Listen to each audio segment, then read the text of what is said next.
துதிப்பதா கர்த்தாவே அங்கே வாழ்கிறே. ஆலயத்தில் உம்மை துதிக்கிறோ கர்த்தாவே எழுந்தருளும். பரலோகமே உம்மை துதிப்பதா கர்த்தாவே அங்கே வாழ்கிறே. ஆலயத்தில் உம்மை துதிக்கிறோ கர்த்தாவே எழுந்தருளும். துதிக்கிறோ துதிக்கிறோ ஒன்றாக கூடி துதிக்கிறோ. அல்லேலூயா துதிக்கிறோ துதிக்கிறோ ஒன்றாக கூடி துதிக்கிறோ.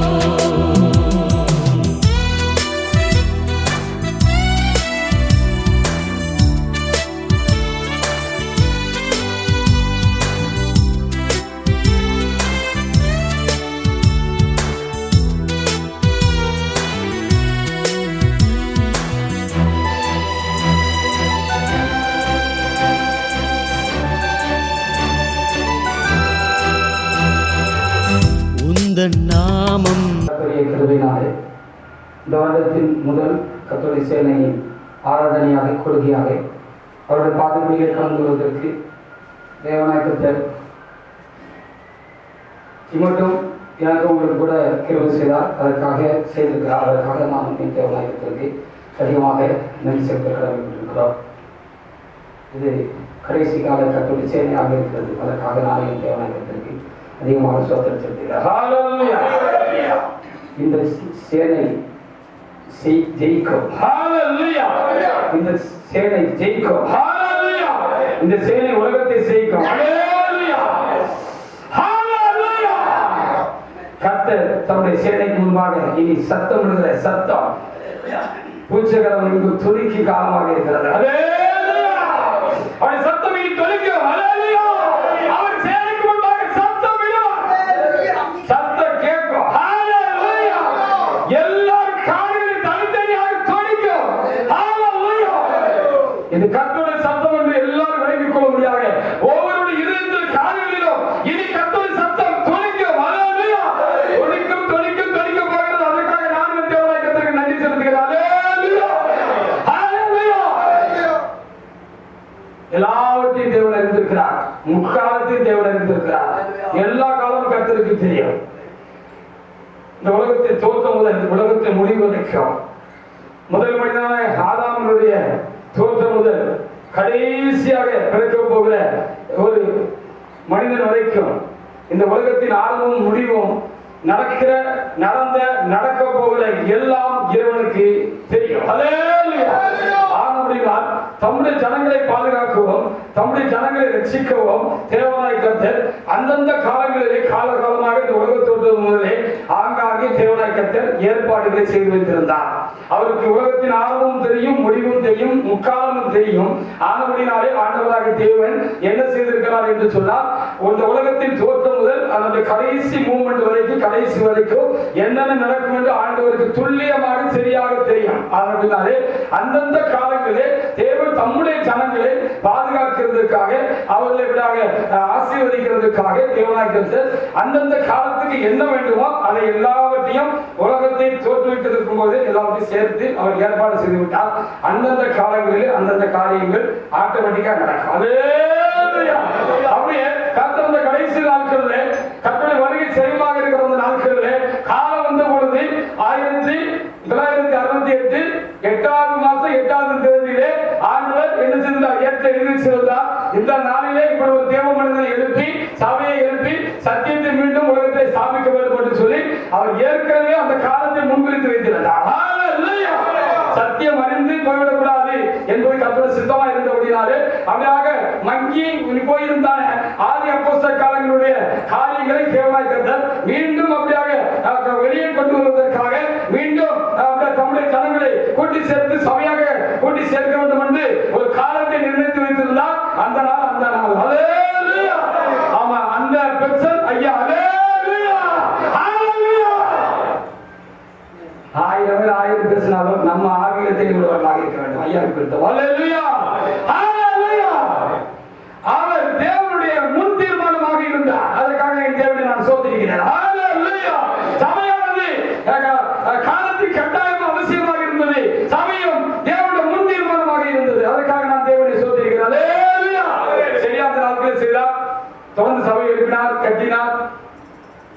அவரை கொண்டு என்னெல்லாம் செய்யணுமோ செய்தார். வேலை முடிந்தது. அவர் தேவனிடத்திலே போய்விட்டார். ஹல்லேலூயா. அவர் போய்விட்டார். அவர் ஆரம்பித்த சபை பூமியிலே உண்டு. ஹல்லேலூயா. ஹல்லேலூயா. அந்த பூமியில் இருக்க கர்த்தருடைய சபையின் தலைவர் இயேசு கிறிஸ்து சபையிலே உண்டு. ஹல்லேலூயா. எல்லாம் அவருக்கு தெரியும். யார் யார் என்ன பண்ணுவார்கள் பண்ண போகிறார்கள் என்று பள்ளிகளுக்குள்ள எனக்கு உங்களுக்கு தெரியாது. அவருக்கு எல்லாம் தெரியும். ஹல்லேலூயா. அவர்களுக்கு செக் வச்சிருக்கிறார். செக் வச்சிருந்த செக் எல்லாம் இருந்தார்கள். செக் இப்படி போயிட்டாங்க. ஹல்லேலூயா. எல்லாரும் என்ன செய்வாங்க தெரியும். ஒரு மனிதனுடைய ஆரம்பமும் முடிவும் இரவுகளுக்கே தெரியும். ஹல்லேலூயா. ஹல்லேலூயா. அதனால அந்தந்த காலத்துக்கு வேண்டிய எல்லா ஏற்பாடு கர்த்தர் செய்து வைத்திருந்தால் அதன்படி சபையை விட்டு ஒரு அப்போஸ்தலரை கொண்டு சபையை விட்டு சபை தொடர்ந்து ஐயாவுடைய காலத்துக்கு 46 ஆண்டு காலமாக சபை ஐயாவை கொண்டு இந்த சபையில் இந்த உலகத்தில் நிலைநிறுத்தப்பட்டது. ஹல்லேலூயா. ஐயாவுடைய காலம் பணிபுரிந்து போய்விட்டார்கள். இப்படி சபை இருக்கிறது. சபை கட்டுகிற கிறிஸ்தவ சபையில் இருக்கிறார். அதற்காக நான் தேவனை சொல்லியிருக்கிறேன். ஹல்லேலூயா. இந்த காலத்துக்கு நம்ம கண்டிப்பாக ஒரு ஏற்பாடு வேண்டுதானே. அதற்காக கர்த்தருடைய சேனையை கட்டி வைத்திருக்கிறார். ஹல்லேலூயா. இனி யாரும் சபையை கட்ட முடியாது. கர்த்தருக்கு சோத்திரம். சவால் விடுகிறேன். ஹல்லேலூயா. ஒருவர் அதற்கு தெரிந்து கொள்ளப்படவில்லை. ஹல்லேலூயா. கர்த்தருடைய சேனையை சபையை கட்டும். இந்த எழுப்பி பிரகாசிக்கும். அது இனி கர்த்தர் தம்முடைய கிரியைகளால் வெளிப்படுத்த போகிறார். ஹல்லேலூயா. கர்த்தருடைய சேனை என்று கர்த்தருடைய சபையை எழுப்பி கட்டுவது ஒருவரால் கூடாது. ஹல்லேலூயா. மனித சிறுகத்திலே சபை எழுப்பப்படவில்லை. தேவனுடைய சபை தேவ ஆவியானவராலே கிறிஸ்துவினாலே எழுப்பப்பட்டது. அது தேவனாலே எழுப்பப்பட்டது. தேவனாலே தெரிந்து கொள்ளப்பட்ட ஒரு அப்போஸ்தலனாலே சபை எழுப்பப்பட்டது. அந்த சபையை தொடர்ந்து கண்டுபிடிக்க வேண்டும் என்று சொன்னால் தேவனாலே எழுப்பப்பட்ட ஒரு தேவனுடைய மனுஷன் அந்த கூட்டமே இல்லை. வேறு ஒருவர் இந்த சபையை கட்டி எழுப்பவோ அதை பூர்ணப்படுத்தி வரைக்கு ஆயத்தப்படுத்தவோ கூடாது, முடியாது. ஹல்லேலூயா. அதை காலத்திலே கர்த்தர் சபைக்கு உலகத்துக்கும் ருசுப்படுத்துவார். ஹல்லேலூயா. ரூபிப்பார் உறுதிப்படுத்துவார். ஹல்லேலூயா. நீங்கள் நான் தான் இந்த சபையை கட்டும்படியாக அழைக்கப்பட்டிருக்கிறோம். இங்கே உட்கார்ந்து இருக்கிறவர்கள் அதிலே பிரதானமானவர்கள். அதற்காக தேவனுக்கு நான் நன்றி செலுத்துகிறேன். ஹல்லேலூயா. ஆனால் தேவ பிள்ளைகளே, எழுப்பப்பட்டிருக்கிற சேனையானது அது மனுஷ சித்தம் அல்ல, மனுஷ நோக்கமும் அல்ல, மனுஷனாலான காரியம் அல்ல. அது தேவனுடைய சித்தமும் நோக்கமும் தேவனுடைய காரியமாக இருக்கிறது என்பதை நீங்கள் இன்னும் தேவனுக்கு முன்பாக உங்களை தாழ்த்தி ஒப்புக் கொடுத்து நீங்கள் தேவனிடத்தில் கேட்பீர்களானால் துல்லியமாக கர்த்தர் உங்களுக்கு சொல்வார். ஹல்லேலூயா. துல்லியமாக நீங்கள் தெரிந்து கொள்ளலாம். ஹல்லேலூயா. கர்த்தர் தம்முடைய சேனையை எழுப்பியிருக்கிறார். ஐயாவுக்கு போன சபை பாதுகாக்கவும் சபையின் சத்தியத்தை பாதுகாக்கவும் காணப்படுகிற எல்லா சீர்கேடுகளையும் தேவ சமூகத்திலிருந்து திருச்சபையிலிருந்து அகற்றி சபையை பரிசுத்தப்படுத்தி தேவனுக்கு முன்னாக மாசத்தை குற்றமுட்ட சபையாக மீண்டும் அதை தூக்கி நிறுத்தி எந்த இடத்துல பார்த்தாக நிப்பாட்டப்பட்டு போய்விட்டதோ அந்த இடத்துல வந்து மீண்டும் கர்த்தருடைய வேலை சபையை கட்டுமான வேலை ஆரம்பித்து முடிப்பதற்காக கர்த்தர் இந்த சேனையை தெரிந்து கொண்டிருக்கிறார். ஹல்லேலூயா. அதனால் உள்ளே வந்திருக்கிற நாம் எல்லாரும் கர்த்தர் சொன்னது போல விசேஷித்தவர்களாகும். ஹல்லேலூயா. நாம் விசேஷித்தவர்களாக இருக்கிறோம். ஹல்லேலூயா. உங்க ஒவ்வொருவரை குறித்து ஒரு நோக்கமும் சித்தமும் உண்டு. எல்லாரும் ஒரே வேலையை செய்ய போறது இல்லை. ஒவ்வொருவருக்கும் ஒரு திருப்பணி இருக்கிறது இந்த கர்த்தருடைய சேனையில. அதற்கு நீங்கள் தேவனால் தாயின் கருவில் உருவாக முன்பாகவே தேவன் உங்களை தெரிந்து வைத்திருந்தார். காலம் வந்த பொழுது சேனை எழுப்பி சேனையை உங்களை கற்றுக்கொள்ள வந்திருக்கிறார். எனக்கு சில திருப்பணி இருக்கு, அதை நான் செய்வேன். ஹல்லேலூயா. இங்கே உட்கார்ந்து ஒவ்வொருவருக்கும் அவர் நிர்ணயித்து வைத்திருக்கிற ஒரு பிரத்யேகமான சிறப்பான வேலை உண்டு. அந்த வேலையை நீங்க தான் செய்ய முடியும், வேற யாரும் செய்ய முடியாது. ஹல்லேலூயா. நீங்க என்ன செய்யணும் தெரியுமா? என்ன நோக்கத்தோட என்னை உள்ள வச்சிருக்கிறீர்கள் கர்த்தர் சேனைகளை கொண்டு வந்து அதையும் விசேஷித்தவர்களுக்கு சொல்லுகிறீர்கள் அல்லவா? எனக்கு என்ன விசேஷம் இருக்கு, நான் என்ன செய்யணும்னு சொல்லி நீங்க தெளிவா கர்த்தர் உங்களை கேட்டீங்கன்னா அதை வெளிப்படுத்தி அவர் தம்முடைய ஆவியினாலே உங்களை அதற்காக ஆயத்தப்படுத்துவார். ஹல்லேலூயா. கர்த்தருடைய சேனை என்பது நான் விரும்பி ஆரம்பிச்சதில்லை. ஹல்லேலூயா. நான் நினைச்சு ஆரம்பிச்சது இல்லை இல்லை இல்லை இல்லவே இல்லை. ஹல்லேலூயா. ஐயா மரிச்சு போறாங்க. அவங்க என்னோட சிறப்பு கொடுக்க வேண்டிய அவசியமாக தான் இருக்கிறது. தெரிந்தாலும் தெரியாம ஐயா மரிச்சு போனாங்க. ரொம்ப துக்கமா இருந்தது எனக்கு. ஐயா மேலேயும் சபை மேலேயும் ஆண்டவர் மேலேயும் ஒரு ஆழமான அன்பு உண்டு. ஹல்லேலூயா. ஆனால் ஐயா மரிச்சுட்டாங்கன்னு சொல்ல பொழுது எனக்கு ரொம்ப துக்கமா இருந்துச்சு. மரணத்துக்கு போயிட்டு நான் வந்த பிறகு பல நாள் நான் தேவ சமூகத்திலே நான் விழுந்து கிடந்தேன். ஹல்லேலூயா. நான் துக்கத்தினால் நான் விழுந்து கிடந்தேன். நான் ஊமையாக என் பணத்துக்குள்ளே அழுது கொண்டிருந்தேன். ஆண்டவரே, ஒரு பெரிய ஆவிக்குரிய தலைவரை நாங்கள் இழந்து விட்டோம். இனி இந்த சபையுடைய நிலைமை என்ன, இது எப்படின்னு எனக்கு பெரிய ஒரு கேள்விக்குறி எனக்குள்ள உண்டாகிட்டே இருந்தது. ஹல்லேலூயா. அது என்னால் உண்டாக அது இறைவனே எனக்குள்ள வச்சதுன்னு இப்போ ரொம்ப வளைக்குது. அதேக்காக நான் தேவனாய் கர்த்தருக்கு நன்றி. ஏன் அநேகத்தில் அது எனக்கு எப்படி வந்துச்சு? இப்போ நான் என்ன பெரிய ஆளா? ஹல்லேலூயா. அது இறைவனே வச்சிருக்காங்க, வச்சிருந்தாரு. அவர் நோக்கம் சித்தமும் ஒரு சில காரியங்களும் இருந்ததுனால அது இறைவனே அந்த பாரத்தை துக்கத்தையும் அதிகமாக எனக்கு வச்சிருந்தார். உங்களுக்கு இருந்திருக்கிறோம். அது ரொம்ப ஒரு மன அழுத்தம் எனக்கு உண்டாயிருக்கு. அப்படி பல நாள் தோசை சொல்லிச்சுட்டே துக்கம் மாறவே மாட்டேங்குது. அதுக்கு விலை கிடைக்கல இல்லையா? விலை கிடைச்சாதான் மாறும். ஹல்லேலூயா. இப்போ ஆண்டவர்கிட்ட ஒரு விலை கிடைச்சாதான் அது மாறும். அதுதான் நான் ஜெபிச்சுக்கிட்டே இருந்தேன். ஜெபிச்சுக்கிட்டே இருக்கும்போது கர்த்தர் கூட பேசினார். ஹல்லேலூயா. நான் ஜெபிச்சுக்கிட்டு இருக்கோம். ஆண்டவர் சொன்னார், ஒரே இடத்தில் குவிந்து கிடந்த அதிகாரம் இனி பரவலாக்கப்படும் என்று சொன்னார். ஹல்லேலூயா. ஐயா ஒரு ராஜா மாதிரி இருந்தாங்க, ஒரு சக்கரவர்த்தி மாதிரி இருந்தாங்க. முழு ஆளுங்க அதிகாரமும் யார்கிட்ட இருந்துச்சு? பெரியா கிட்ட தான் இருந்துச்சு. பெரியா கிட்ட இருந்து தான் தேவன் தந்த சித்தப்படி எல்லாருக்கும் பகிர்ந்து கொடுத்தார். அதான் உண்மை. அவர்கள் ஐயா முதல் கொண்டு தேகத்தீச்சா முதல் கொண்டு அழைக்கப்பட்ட ஆரம்ப காலங்களில் தேவ தரிசனம் அடைந்து பரிசுத்த தலைமையாவே அவர்களுக்காக தரிசனத்தை கண்டு தரிசித்து அது கரையிலும் பேச முடியாது. அப்படி போய் தான் ஐயா அவங்களை கையில் ஜெபம் பண்ணி வச்சு அவங்ககிட்ட மோசைக்கிட்ட புல் பவுல் இருந்துச்சு, அதை எப்படி பகிர்ந்து யோசுவாவுக்கு கொடுத்தாரோ அதை மாதிரி பகிர்ந்து நாங்கள் ஏன் தேவத்தை கொடுத்தாங்க. அவங்க வல்லமையா ஊழியம் செஞ்சாங்க. ஹல்லேலூயா. ஹல்லேலூயா. அதுக்காக நம்ம தேவனாய் கர்த்தருக்கு அதிகமாக அப்போ ஐயா கிட்ட ஐயாவை அழைத்து இருக்கிறது அது ஒரு பெரிய அழைப்பு. ஹல்லேலூயா. அவங்க ஒரு சக்கரவர்த்தி மாதிரி ஒரு ராஜா மாதிரி என்ன செஞ்சாங்க? சபையில் ஆளுக்கு செஞ்சாங்க. நம்ம முதலாம் 2002 இந்த ஊழியத்துக்கு 2004 அங்க ஊழியத்துக்கு போனேன். முதல் ஊழியர் மாநாடு 2004 ஊழியர் மாநாடு, முதல் ஊழியர் மாநாடு 2004. நான் இப்போ ஊழியத்துக்கு அங்கே போயிருந்தேன். அப்போ அங்கே ஐயா வெளியே பேசும்போது சொன்னா, இங்கே எல்லாம் மக்கள் ஆட்சியில் முடியாட்சி தான் அப்படின்ட்டு எல்லாரும் நிறைய பிடிச்சிட்டாங்க. அந்த அதிகாரம், அந்த ஆளுகை அது தேவனால் கட்டளைப்பட்டு தேவனோட தெரிந்து கொள்ளதாக இருந்தது அப்படின்னால யாரும் ஏற்று பார்க்க முடியல. அப்படி சொன்னாங்க ஐயா. அப்படி உட்கார்ந்து தெரியுது, யாருன்னாலும் தெரியாது, அங்க என்ன கோளாறுன்னு தெரியாது. கோளாறு இருந்திருக்கும் அவங்களுக்கும் ஆண்டவருக்கும், கோளாறு பிடிச்சவங்களுக்கும் தெரியும்.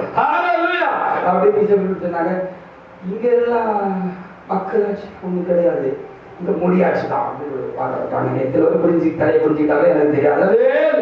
ஏன் இதை சொல்றாங்கன்னா, தேவன் ஒரு மனிதனை அதிகாரப்படுத்தி தேவனாய் கர்த்தர் அவருடைய தம்முடைய வேலையாக அனுப்பியிருந்தார் சொன்னா சாத்தானே இருக்க முடியாது, இந்த உலகத்தில் எவன் ஒரு மனுஷன் இருக்க முடியாது. அதனாலே அவங்க அப்படிதான் ஐயா அழைக்கப்பட்டிருந்தாங்க. அதான் உண்மை. அதுதான் கர்த்தர் துக்கமா பாருமா அடுத்த சபையோட எல்லாமே என்ன என்ன என்ன என்னன்னு தவிச்சுக்கிட்டு தேவசமுத்திர கேட்டுக்கிட்டு எனக்கு அவர் சொன்ன முதல் வார்த்தை, ஒரே இடத்துல குறித்த கிடந்த அதிகாரம் இனி பரவலாக்கப்படும் சொன்னார். இனி ஒரு தனி மனிதனாக ஐயா மாதிரி ஒரு ரூலிங் பண்ண முடியாது சபையை. ஒருவர் முதன்மையாக இருக்கிறார் ஊழியர், அவரே முழு பொறுப்பை இருக்க முடியாது என்று கர்த்தர் எனக்கு சொன்னார். தெளிவாக விளைவிக்கிறோம். ஒருவர் முதன்மையாக இருக்கலாம், ஆனால் அவர் முழுமையாக இருக்க முடியாது. அவர் மாத்திரம் ஐயா மாதிரி ஒரு டிக்டேட்டராக சர்வாதிகாரம் செய்ய முடியாது. அவர் பிரதமராக இருப்பார், அவர் முதன்மையானவராக இருப்பார், அவருக்கு அநேக துணையாக இருப்பார்கள். இனி கூட்டாட்சி தத்துவத்தின் முறையிலே திருச்சபையின் வேலைகள் நிறைவடையும். அப்படித்தான் இப்படி இருக்காங்க. அப்ப அப்படியே ஆண்டவர் தெளிவாக என்கிட்ட சொன்னார், ஒரே இடத்துல குறிஞ்சிட இருந்தாங்க, இனி என்ன செய்ய பாதுகாக்கப்படும் அப்படின்னு சொல்லிவிட்டு சொன்னார். ஒரு அப்போஸ்தலர் போயிட்டாங்க, இங்க வந்ததுல நிறைய வந்திருந்தானே. அப்ப திரும்ப தொடர்ந்து கர்த்தர் என்னோட ஒரு பிரதேசமாக பேசினார். ஹல்லேலூயா. நான் ஆண்டவரை ஐயா தரிசித்தது போல சர்வத்தை தரிசிக்கவில்லை, நான் இப்பொழுது கர்த்தராகிய இயேசு கிறிஸ்துவை நான் ஆவியிலே தரிசிக்கிறேன். ஹalleluya. இவ்வளவுதான் உங்களுக்கு விளக்கம் சொல்ல முடியும். இவ்வளவு விளக்கம் சொல்ல முடியாது. ஹalleluya. கர்த்தர் இயேசு கிறிஸ்துவை முகமுகமாக சரீரத்திலே நேரடியாக அவர்கள் தரிசித்தார்கள். நான் இப்பொழுது கர்த்தரை ஆவியிலே தரிசிக்கிறேன். ஹalleluya. அது காலத்தில் விளக்கம். ஹalleluya.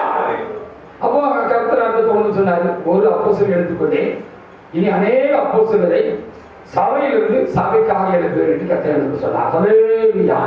அப்ப கொஞ்சம் மனசு சமாதானம் ஆயிடுச்சு. சரி, அப்ப அங்க ஒரு ஏற்பாடு ஒன்று இதெல்லாம் அறிஞ்சு முதலே பண்ணிதான் வச்சிருக்கிறாரு. நமக்கு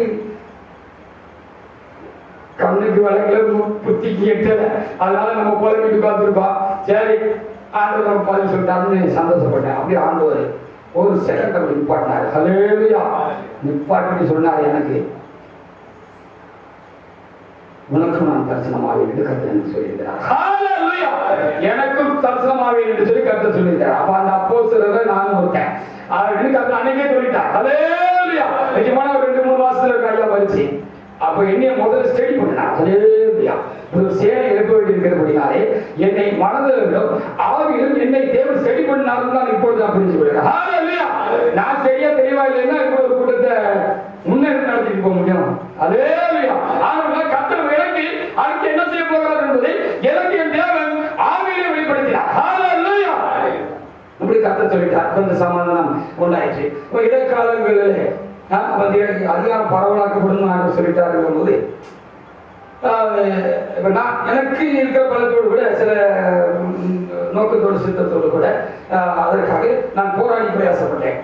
அந்த ஐயா செஞ்சிட மாட்டாரா, இந்த ஐயா செஞ்சிட மாட்டாரா, இவங்கெல்லாம் நமக்கு முன்னாலே என்ன செஞ்சாங்க, பெரிய மூத்த ஊழியக்காரர்களாக இருக்காங்க. ஐயா இருக்கிற காலத்துல பிரதானிகளா இருந்தாங்க, முன்வரிசையில இருந்தாங்க, கணம் பொருந்து இருந்த பேர்ல இருந்தாங்கன்னு சொல்லி அவர் செய்ய மாட்டார், இவங்க செய்ய மாட்டாருன்னு சொல்லி யாரெல்லாம் ரொம்ப முக்கியமான பொறுப்புல இருந்தாங்களோ அவங்க செய்யட்டும், நம்ம பின்னாலே இருந்து என்ன செய்யலாம், நம்ம அந்த கட்டளை ஒழித்து நம்மளால முடிஞ்சதை அந்த வார்த்தை நிறைவேற்றுவதற்கு நாம் ஏதாவது சிறிய பங்கு செய்யலாம்னு சொல்லி நான் பிரயாசப்பட்டேன். அதுக்கு எல்லாத்தையும் கர்த்தர் அதாவது அனுபவத்துல நான் அறிஞ்சுக்கணும்னு அவர் என்ன அப்படி நிலையில வழிநடத்திருக்கிறாரு. அனுபவத்துல நான் அறிஞ்சுக்கணும்ல. ஹalleluya. அப்போ அந்த ஐயா இந்த ஐயா அந்த ஐயா இந்த ஐயான்னு பல ஐயாக்கள் எல்லாம் எதிர்பார்த்திருந்தா பக்கத்துல உள்ள போய் பார்த்தா ஏதாவது ஒரு காரியத்துல சபையின் திட்டங்களில் உபதேசங்களையும் நடைமுறைகளையும் அவர் உண்மையாக முழுமையாக கடைபிடிக்கணும் என்பதை பக்கத்தில் இருந்து நான் தெரியும் கத்திர வைத்தான். ஹalleluya. நான் பேர் சொல்லி யாரையும் விரும்புகிறேன். ஹalleluya. அவருடைய விசுவாசம் எப்படி இருந்தது, அவருடைய வாழ்க்கை எப்படி இருந்தது, அவர் கர்த்தருக்கு தங்களை எப்படி ஒப்பு கொடுத்திருந்தார்கள், கர்த்தருடைய சட்டத்துக்கு திருச்சபையினுடைய நடைமுறைகளுக்கு உபதேசங்களுக்கு ஐயா விட்டுட்டு போன காரியங்களுக்கு எந்த அளவுக்கு அவர்கள் கீழ்ப்படுத்தி இருந்தார்கள், அவருடைய இருதயம் எப்படிப்பட்டதாக இருந்திருக்கிறது, அவருடைய நோக்கம் சித்தம் என்ன, அவருடைய வைராக்கியம் என்ன என்பதையும் அதனுடைய ஆழம் நீளம் அகலம் உயரம் அதனுடைய உண்மை என்ன என்பதை பக்கத்திலிருந்து கூட இருந்து கர்த்தர் எனக்கு காண்பித்தார். பார்க்க எனக்கு ரொம்ப சங்கடமா இருந்துச்சு. இவ்வளவு மூத்த ஊழியக்காரங்களா இருக்கிறாங்க, இவங்கெல்லாம் செய்வாங்க, நம்ம சரி எப்படியாவது இவங்களையும் நம்மளமா சேர்ந்து ஏதாவது ஒன்று செய்யலாம்னு சொல்லி தானே நமக்கு பின்னால ஓடணும். உண்மையிலே எனக்கு ஒரு போஸ்ட் வேணும் தருவாருன்னு சொல்லி சொப்பனத்தையும் நான் நினைக்கிறேன். ஹalleluya. இது உள்ளான மனம் எப்படியாவது மூத்த ஊழியக்காரங்க சேர்ந்து செய்வோம், நம்ம எப்படி அப்படின்னு தான் இந்த காரியம் சொல்லுவோம். உள்ள போய் பார்த்தா ரொம்ப ரிசல்ட் தப்பாக தான் இருந்துச்சு. அதனால இப்போ யாரும் போய் இப்போ இப்படி ஒரு காரியத்தை கத்திர எனக்கு எழுதி கொடுத்துருக்கான்னு சொல்லும் போது நிமிர்ந்து கேள்வி கேட்க முடியாது. ஹalleluya. என்னால நிமிர்ந்து கேட்க முடியாமல யாரா இருந்தாலும் செய்றாங்க. அப்படி ஆயிடுச்சு, ரொம்ப சங்கடமாயிடுச்சு. இந்த 2 வருஷத்துல சில சிவக்குழு வச்சோம், அது வச்சோம், இது வச்சோம், பல விதமான காரியங்கள் நடந்துச்சு. எதிர்பார்த்தோம் எல்லா காரியங்களும் ரொம்ப வருத்தமா இருந்துச்சு. மறுபடியும் எனக்கு ரொம்ப பாரமாயிடுச்சு. இவர் செய்வாரா, இவர் கூட பின்னால போவோமா, இவங்கெல்லாம் சேர்ந்து செய்வாங்களா, இவங்க கூட பின்னால போவோமான்னு நினைச்சுக்கிட்டு இருந்தேன். இருக்கிற நிலவரத்தை பார்த்தா நீ அப்படி இல்லை போல இருக்க, நான் இப்ப என்ன செய்யறதுன்னு தெரியலையே. மறுபடியும் அந்த சபையை கொடுத்தா அந்த பாரம் ரொம்ப என்னை மறுபடியும் துத்திக்கிட்டே. ஒரே குழப்பம் இருந்துச்சு. ஆண்டவருக்கு எனக்கும் அதே இல்லையா, ஒரே நடக்கும்போது அதே சிந்தனை தான், படுக்கும் போது அதே சிந்தனை தான், சாப்பிடும் போது அதே சிந்தனை தான், கண்ண முன்னால் அந்த சிந்தனை செமிச்சா அதே தான் முன்ன வந்து நிற்கும். ஆண்டவரே எப்படி நிலங்களை மோசமா இருக்கு, இப்படி உங்களுடைய சபையை எப்படி திரும்பவும் அந்த நிலைக்கு உயர்த்து போறீங்கன்னு அப்படி மறுபடியும் செஞ்சுக்கிட்டே இருந்தேன். அந்த ஆத்தங்க என்னை விட்டு போக மாட்டேன். அது இறைவனையும் வைத்திருக்கிறார் என்று இப்பொழுது கொஞ்சம் புரிகிறது. ஹல்லேலூயா, ஹல்லேலூயா. அப்படித்தான் இந்த சேனை ஆரம்பிக்கிறதுக்கு முன்பாக, அந்த குறிப்பிட்ட நாளுக்கு முன்பாக, அந்த சேனையினுடைய தோற்றவாய் கடந்த வருடத்துல பிப்ரவரி 27 ஆமா, அதுக்கு ஒரு ஒரு வாரத்துக்கு 2 வாரத்துக்கு 3 வாரத்துக்கு முன்பாக ஒரு நாள் தேவனுடைய மனிதன் யார் அப்படின்னு ஒரு நாள் மூலவருக்கு ஒரு செய்தி கொடுத்தாங்க. அது ரொம்ப பவர்ஃபுல்லாக இருந்தது அந்த செய்தி. அது முற்றிலும் தேவ ஆவியானுடைய ஆட்படுதலாக இருந்தது. பொதுவாக உரைக்காக நாங்கள் செய்தி கொடுக்கிறோம். அதுலயும் நமக்கு தெரியும், அது வந்து சில நேரத்துல நாம் செய்தி கொடுக்கிறோம், நல்லா கொடுக்கலாம், அழகாக கொடுக்கலாம், டேஸ்டா கொடுக்கலாம், எல்லாம் கொடுக்கலாம். ஆனால் சில நாள்களில் கர்த்தருடைய செய்தி வந்து முற்றிலும் ஆவியானுடைய ஆட்படுதலாக இருக்கிறது. நாங்கள் அனுபவத்தியாக இருந்திருக்கிறோம். அன்னைக்கு ஒரு ஃபுல் பவரான ஒரு செய்தி இருந்தது. அதை பலரும் இருக்கிற பலரும் கேட்டிருந்தார்கள். அவர்களுடைய கலர்கள் உண்டாயிருந்தது. அந்த செய்தியாக வந்த உடனே எனக்குள்ள ஒரு ஆவியை நடத்தி வந்தது. இந்த செய்தி இன்னும் ஒரு நோக்கத்தோடு கர்த்தர் கொடுத்திருக்கிறார். இது முழங்குழி கிளக்கி கொடுத்த செய்தி இல்லைன்னு சொல்லி நான் ஆவியை புரிந்து கொண்டேன். இது வந்து இதை ஸ்ப்ரெட் பண்ண வேண்டிய, இதை பரப்ப வேண்டிய ஒரு செய்தி என்று சொல்லி அறிந்தபடினாலே இங்கே இருக்கிற அன்பானவர்களுக்கும் இன்னும் சபையில் இருக்கிற விசேஷமாக வாலிபர்களுக்கும் சில ஊழியக்காரர்களுக்கும் அந்த செய்தியை நான் வாட்ஸ்அப் மூலமாக அனுப்பி வைத்துவிட்டு மறுபடியும் நான் சில செய்திக்கு அப்புறம் நான் பாலத்தோடு நான் ஜெபித்துக் கொண்டிருந்தேன். என்னுடைய சித்தமெல்லாம் எப்படி இருந்துச்சு, இது எப்படின்னு தெரியல, யார் செய்ய போறான்னு தெரியல, எப்படி சபை பொழுது ஒரு வருத்தமான சூழ்நிலை இருக்கிறது, திரும்ப தூக்கி எழுப்பி கட்டதான் வேண்டும். அப்போ இதை யாராவது என்ன செய்யணும், செய்யத்தான் வேணும். அப்போ எப்படின்னு தெரியலையேன்னு நான் போய் தேவசமத்தில் நான் திகைத்து அப்படி விழுந்து எடுத்தேன். இப்போ திடீர்னு கத்த சொல்லுவாங்கல்ல, அப்படின்னு அவர்களால் எப்படி மறுபடியும் தேவசத்தில் செமிச்சிட்டு இருக்கும்போது ஹல்லேலூயா ஆவியானவர் என்ன செஞ்சார், திடீர்னு எங்களை பேச ஆரம்பிச்சார். நான் அப்பொழுது கர்த்தரை நான் ஆவியை தரிசிக்கிறேன். ஹல்லேலூயா. எனக்கு அதை எப்படி மக்களுக்கு விளக்க முடியாது சொல்லும்போது நேரத்தை ராத்திரி ஆளுநர் சொல்லி கொடுத்தாரு, என்ன ஆவியை தரிசிக்கன்னு சொல்லு, அவங்க விளக்கிடுவாங்க அப்படின்னு சொன்னார். ஹல்லேலூயா. ஆமா, நான் இனி ஆவியை தரிசிக்கன்னு சொல்லி விளக்கிடுவேன். கர்த்தர் எனக்கு விளக்கி கொடுத்தாரு. அதனால சிம்பிள் அவங்க சொல்லுறது விளக்கிடுவீங்க. அவங்க எப்படி விளக்கி கொடுக்குறது தெரியல. இதுக்கு மேலே பேசும்போது அப்போ விளங்க முடியாது சொல்லணுமே நான் சொல்லிட்டு இருக்கும்போது கர்த்தரை நான் ஆவியில தரிசிக்கிறேன்னு சொல்லுனாரு. ஹல்லேலூயா. அப்ப கர்த்தர் எனக்கு ஆவியில தரிசனமாகி திடீரென்று கர்த்தர் என்னோட பேச ஆரம்பித்தார். ஹல்லேலூயா. நீ எழும்பு, நீ எழும்பி ஒரு வாலிபர் கூட்டத்தை எழுப்பு. அந்த வாலிபர் கூட்டம், அந்த வாலிபர் சேனை என்னுடைய சபையை கட்டும் என்று கர்த்தர் எனக்கு கட்டளை கொடுத்தார். ஹல்லேலூயா. சபை எழுப்பும்படியாக கர்த்தர் திருச்சபை தலைமை அப்போஸ்தலனாகிய நம்முடைய தலைவருக்கு, நம்முடைய அப்போஸ்தலனாகிய நம்முடைய தகப்பனுக்கு, நம்முடைய ஆவிக்குரிய தகப்பனுக்கு சபை எழுப்புவதற்கு கட்டளை கொடுத்தது போல ஐயா விட்டு கொண்டு சபையை திரும்ப அந்த பேஸ்மெண்ட்ல, அந்த ஆசீர்வாதத்துல நின்ற இடத்துல இருந்து கட்டி எழுப்பி முடிக்கும்படியாக கர்த்தர் எனக்கு கட்டளை கொடுத்தார். ஹல்லேலூயா. எனக்கும் சேனைக்கும் தேவனாக கர்த்தர் கட்டளை கொடுத்திருக்கிறார். ஹல்லேலூயா. கர்த்தர் சேனை வந்து இந்த திருச்சபை யாரும் பொறுப்பேற்று கட்ட முடியாது, கட்டி முடிக்க முடியாது. இது கர்த்தருடைய வேலையாக இருக்கிறது. கர்த்தருடைய வேலை கர்த்தர் தான் செய்யணும். கர்த்தர் யாரை கொண்டு செய்ய சித்தமா இருக்கிறாரோ அவரை வேண்டி எவரும் செய்யக்கூடாது. ஹல்லேலூயா. தொடர்ந்து அடுத்தடுத்து என்னெல்லாம் செய்யணும்னு சொன்னார், அதெல்லாம் செஞ்சிருக்கேன். வாட்ஸ்அப் குரூப் உண்டாக்க சொன்னார். அப்போ அதுக்கு ஒரு சின்ன கட்ட பொழுது அவரே வரைஞ்சு கொடுத்தார். ஹல்லேலூயா. அவரே வரைஞ்சு கொடுத்த சின்னமா இருக்காது பாருங்க, அது கர்த்தர் வரைஞ்சு கொடுத்தது பார்க்கும்போது உங்களுக்கு தெரியும். ஹல்லேலூயா. அதுல என்னென்னது எப்படி இருக்க வேண்டும், என்ன காரியம் எப்படி இருக்க வேண்டும், கொடி எங்கே இருக்க வேண்டும், எந்த வார்த்தை எங்கே இருக்க வேண்டும், எது எப்படி இருக்க வேண்டும் என்னெல்லாம் சொல்லி கர்த்தர் அவருக்கு ஆவியிலே தரிசனம் தந்தார். ஆவியிலாவுக்கு கர்த்தர் ஆவியிலே தரிசனமாகி ஆலை கட்ட வரைபடத்தை கொடுத்தது உண்மையானால் உனக்கு எனக்கும் கொடுத்தது உண்மை. ஹல்லேலூயா. இதான் ஆவியிலா தரிசனம் அடைந்து அவருக்கு உண்டான காரியம். ஹல்லேலூயா. அவர் சின்ன தாவீதா இருந்தாலும் தேவனுக்கு பிரியமான தாவீதா இருந்தார். ஹல்லேலூயா, ஹல்லேலூயா, ஹல்லேலூயா. அது யாரு வேலை? ஆலயத்துக்கு யாருக்கு வரைபடம் கொடுக்கணும்? யாருக்கு ஆலயத்துக்கு தான் வரைபடம் கொடுக்கணும்? சட்டப்படி நியாயப்படி பார்க்கிறதா பிரதான ஆசாரியருக்கு தான் கொடுத்திருக்கிறார். ஹல்லேலூயா. ஆசாரியர் தான் கொடுத்திருக்கிறார். அப்ப அன்னைக்கு இருந்த ஆசாரியர்கள் காட்டிலும்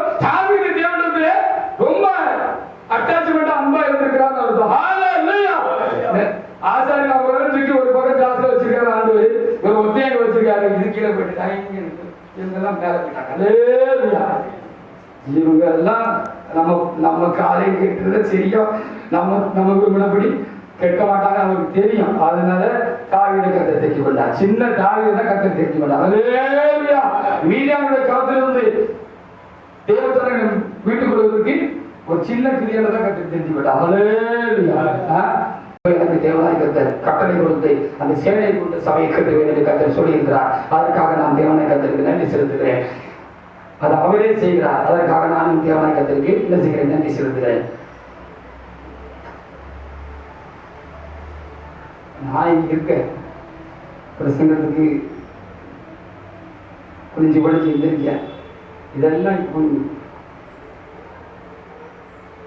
ரோல் பண்ணி வச்சுக்கிட்டு ரிலீஸ் பண்ண காரியம் கிடையாது. ஹல்லேலூயா. இதெல்லாம் ரோல் பண்ணி வச்சுட்டு ரிலீஸ் பண்ண காரியம் கிடையாது. கர்த்தர் நம்ம ஒரு பேசுகிறார். ஹல்லேலூயா. அவருக்கு வாயா இருக்கிறார். ஹல்லேலூயா. வாயாட்டா இருக்க முடியும். மத்தெல்லாம் கர்த்தர் செய்யலைன்னா ஒரு மனிதனும் சுவிசேஷ ஊழியம் செய்யலாம். சொன்ன மாதிரி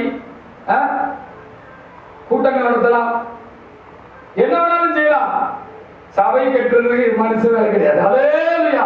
சபை கட்டுறதா இயேசு கிறிஸ்து தான் கட்டணும். ஹல்லேலூயா. நம்ம ஒரு கருவியா இருக்கிறோம். ஹல்லேலூயா. ஐயா சொன்னது போல இனி நான் கொஞ்சம் முன்னால நிக்கிறோம், நீங்க என்னோட சேர்ந்து நிக்கிறோம், அவ்வளவுதான். மற்றபடி இது மனிதன் சபையை கெட்டவோ அதை பூர்ணப்படுத்தவோ வலைக்கு ஆயத்தப்படுத்தவோ ஒரு மனிதனாக கூடாது. ஹல்லேலூயா. எனக்குள்ள வந்து கர்த்தர் செய்கிறார், அவ்வளவுதான்.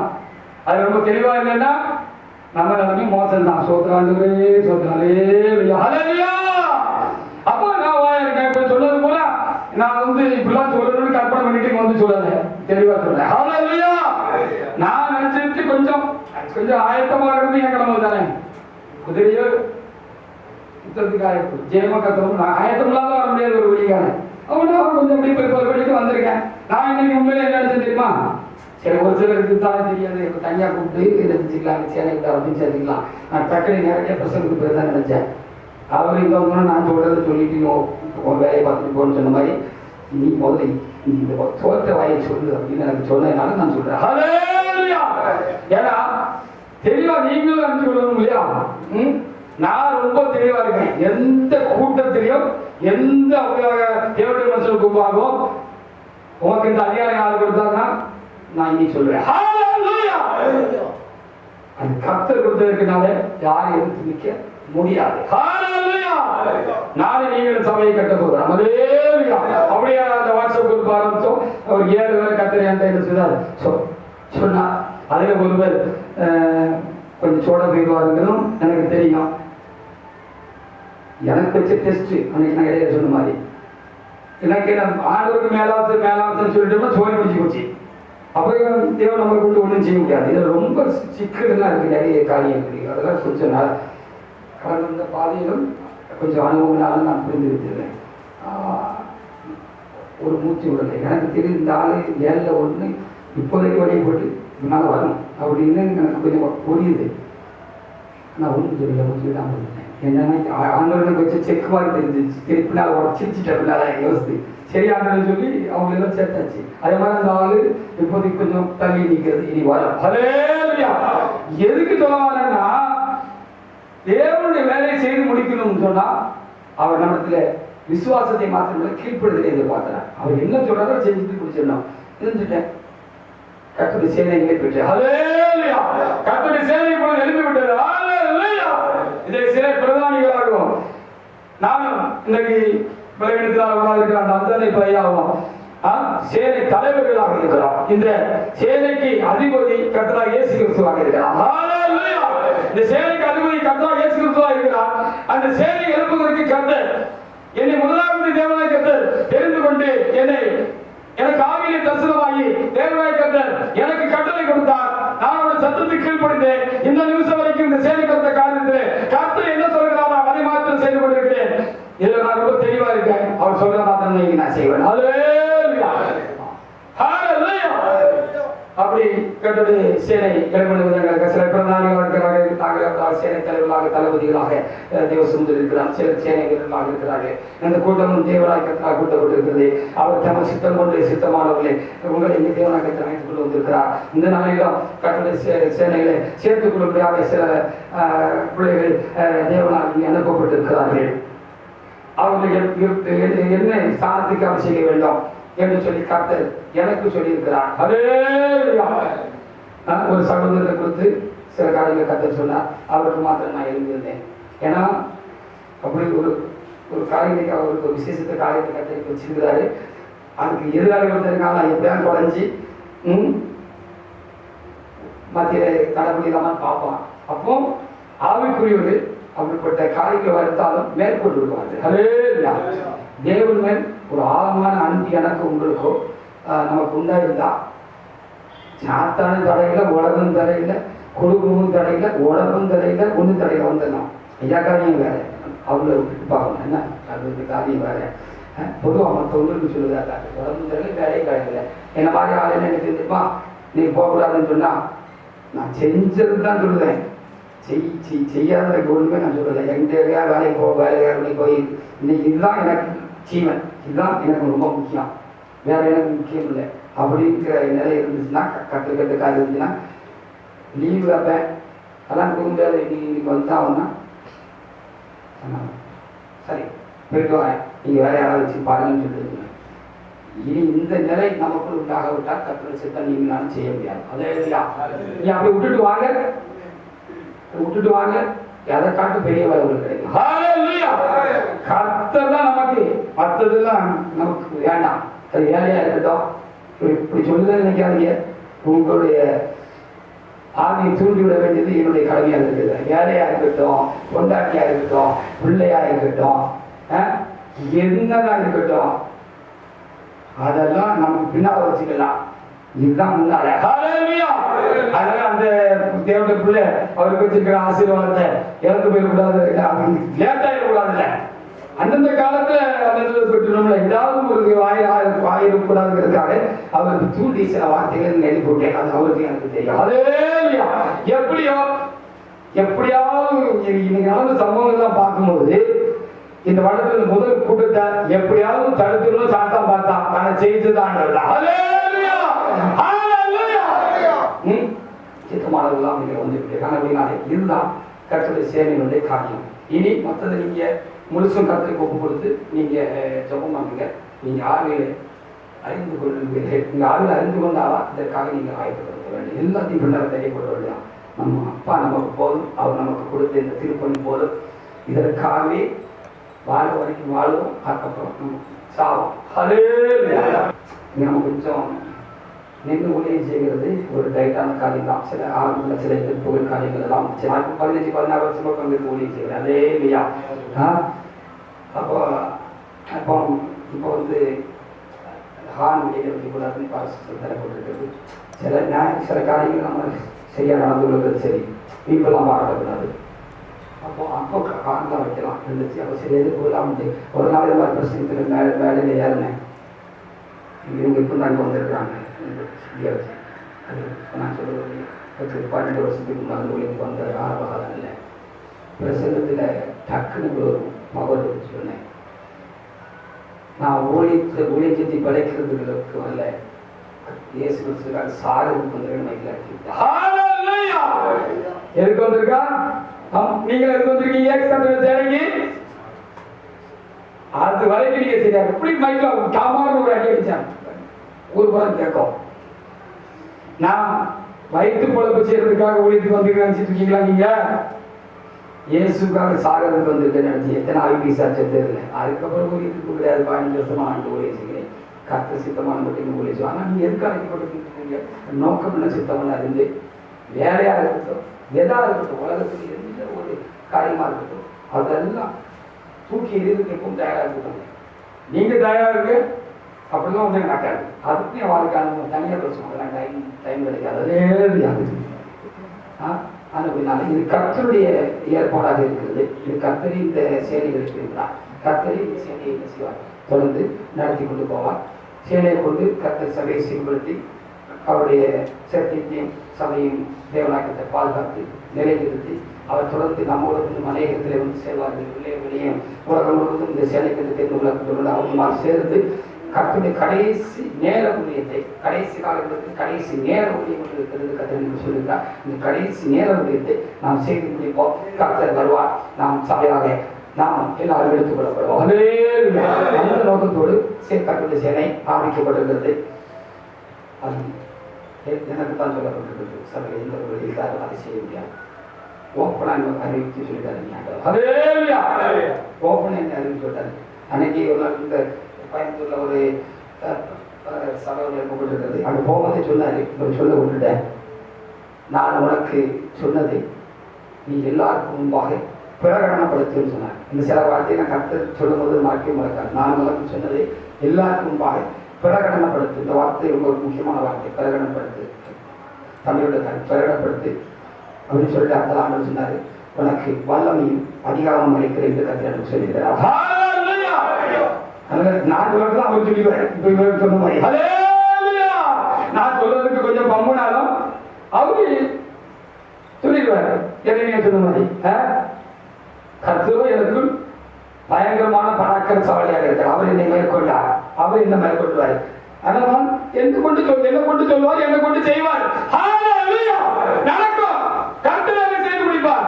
அதற்காக நாம் தேவநாயகத்திற்கு நன்றி சொல்லுவாங்க. வந்திருக்கிற நீங்கள் இன்னும் ஆவியை தெளிவடைய வேண்டியது கட்டாயமான காரியமாக இருக்கிறது. கொஞ்சம் சொல்லியிருக்கேன். இது உங்கள் இதயத்தில் விதைக்கப்பட்டிருக்கிறது.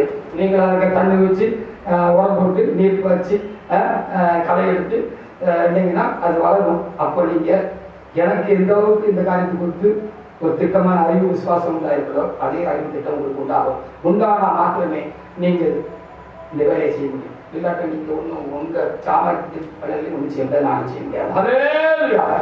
விளங்குதான்.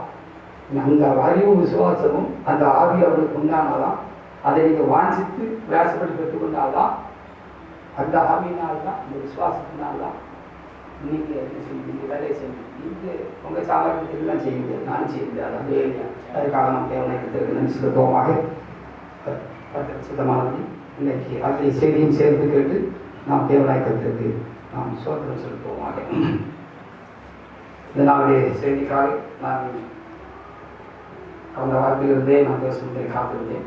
ஒரு நாள் கற்ற வார்த்தை எனக்கு செய்தியை கேட்டது. அந்த வார்த்தைகளை உங்களோட பயிர்களை கற்று எனக்கு உதவி செய்வார்கள். யோகில் தீர்க்கதரிசன புஸ்தகத்திலே 2ஆம் அதிகாரத்திலே 11ஆவது வசனத்தை கொடுத்து எடுத்து வாசிக்கலாம். கர்த்தர் தம்முடைய சேனைக்கு முன்பாக சத்தமிடுவார். அவருடைய பாளையம் மகா பெரியது. அவருடைய பாளையம் மகா பெரியது. அவருடைய வார்த்தையின்படி செய்கிறதற்கு வல்லமை உள்ளது. போதும். அவருடைய வார்த்தையின்படி செய்கிறதுக்கு வல்லமை உள்ளது. இந்த செய்திக்காக, இந்த நாளுக்காக, இந்த கூடுகைக்காக, இந்த கர்த்தருடைய சேனை ஆராதனைக்காக நான் ஒரு 10 நாளாக அதை மனதில் கொண்டே நான் ஜெபம் பண்ணிக்கொண்டே இருந்தேன். அப்பொழுது இந்த வார்த்தை செவியிலே கர்த்தர் தொடுக்கும்படியாக கர்த்தர் நம்மை செய்தார். இந்த முதல் வார்த்தை கர்த்தர் தம் சேனைக்கு முன்பாக சத்தமிடுவார் என்று சொல்லி கர்த்தர் எனக்கு சொன்னார். அப்படின்னாலே ஏதோ ஒரு பெரிய வேலை நாம் செய்ய வேண்டியிருக்கிறது. அப்போ நம்ம செய்ய போகிற வேலைக்கு நமக்கு பலனாக இருக்க போகிறது கர்த்தருடைய ஆவியானவராக இருக்கிறார். சேனைகளுடைய கர்த்தராக இருக்கிறார். அவர் நமக்கு பலமாக இருப்பார். அவர் நமக்குள்ளாக இருந்து அவர் ஏதோ ஒரு பெரிய வேலை செய்ய போகிறார். அவருக்காக நாம் செய்ய போகிற அந்த பலத்த வேலைக்கு அவர் நமக்கு தைரியமும் பலனும் ஆவியும் வல்லமையுமாக இருப்பார். அவர் எனக்கும் உங்களுக்கு முன்பாக இருப்பார். அவர் நமக்கு முன்பாக இருந்து அவர் என்ன செய்வார், தம்முடைய சேனைக்கு முன்பாக அவர் சத்தம் விடுவார்.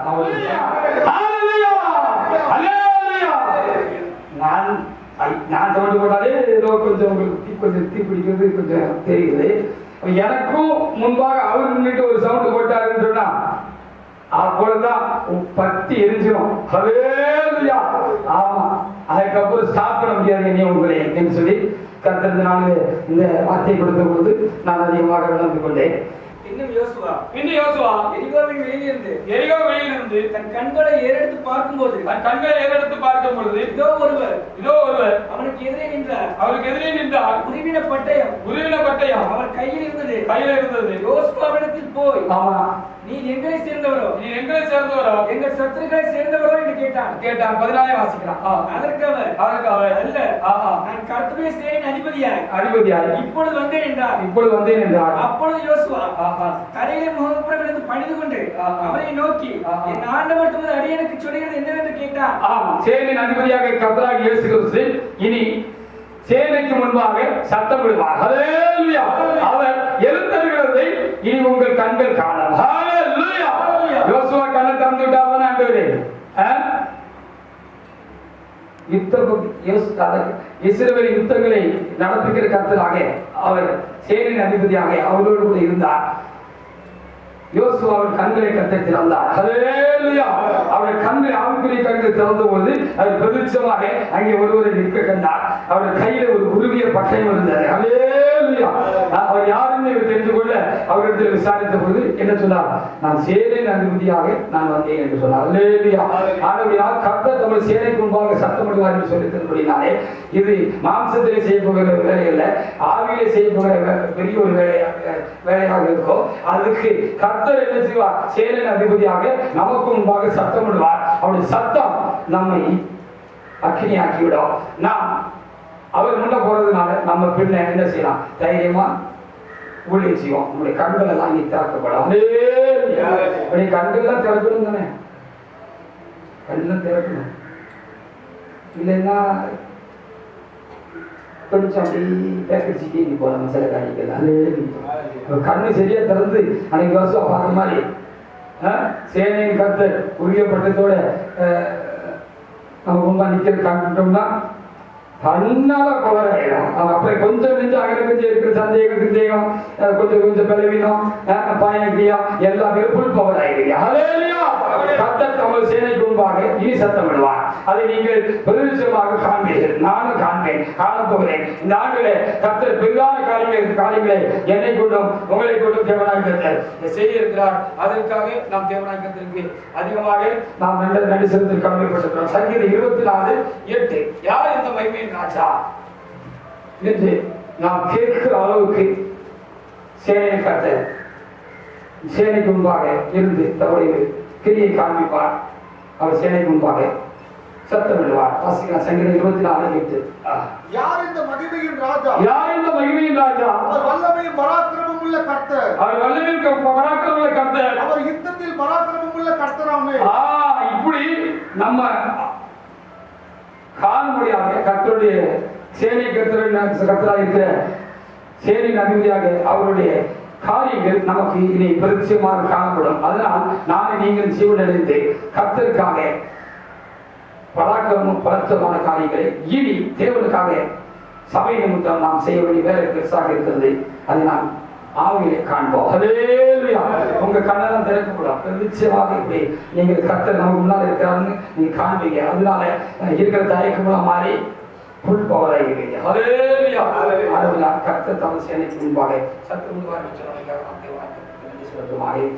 வேத புத்தகத்தை நாம் பார்க்கிறது யாத்திராகமத்திலே 14ஆம் அதிகாரத்திலே கர்த்தர் நேரடியாக யுத்தம் கலந்தார் என்று சொல்லி நாம் பார்க்க முடிகிறது. இனி கர்த்தர் நேரடியாக யுத்தம் கலக்கிறதை கர்த்தர் தம்முடைய சேனைக்கு முன்பாக சத்தமிட்டு அந்த சேனைக்கு கர்த்தர் தம்முடைய சேனைக்கு முன்னாக இருந்து அவர் நேரடியாக யுத்தம் கலக்கிறதை நாம் அனுபவத்திலே காண்போம். ஹல்லேலூயா.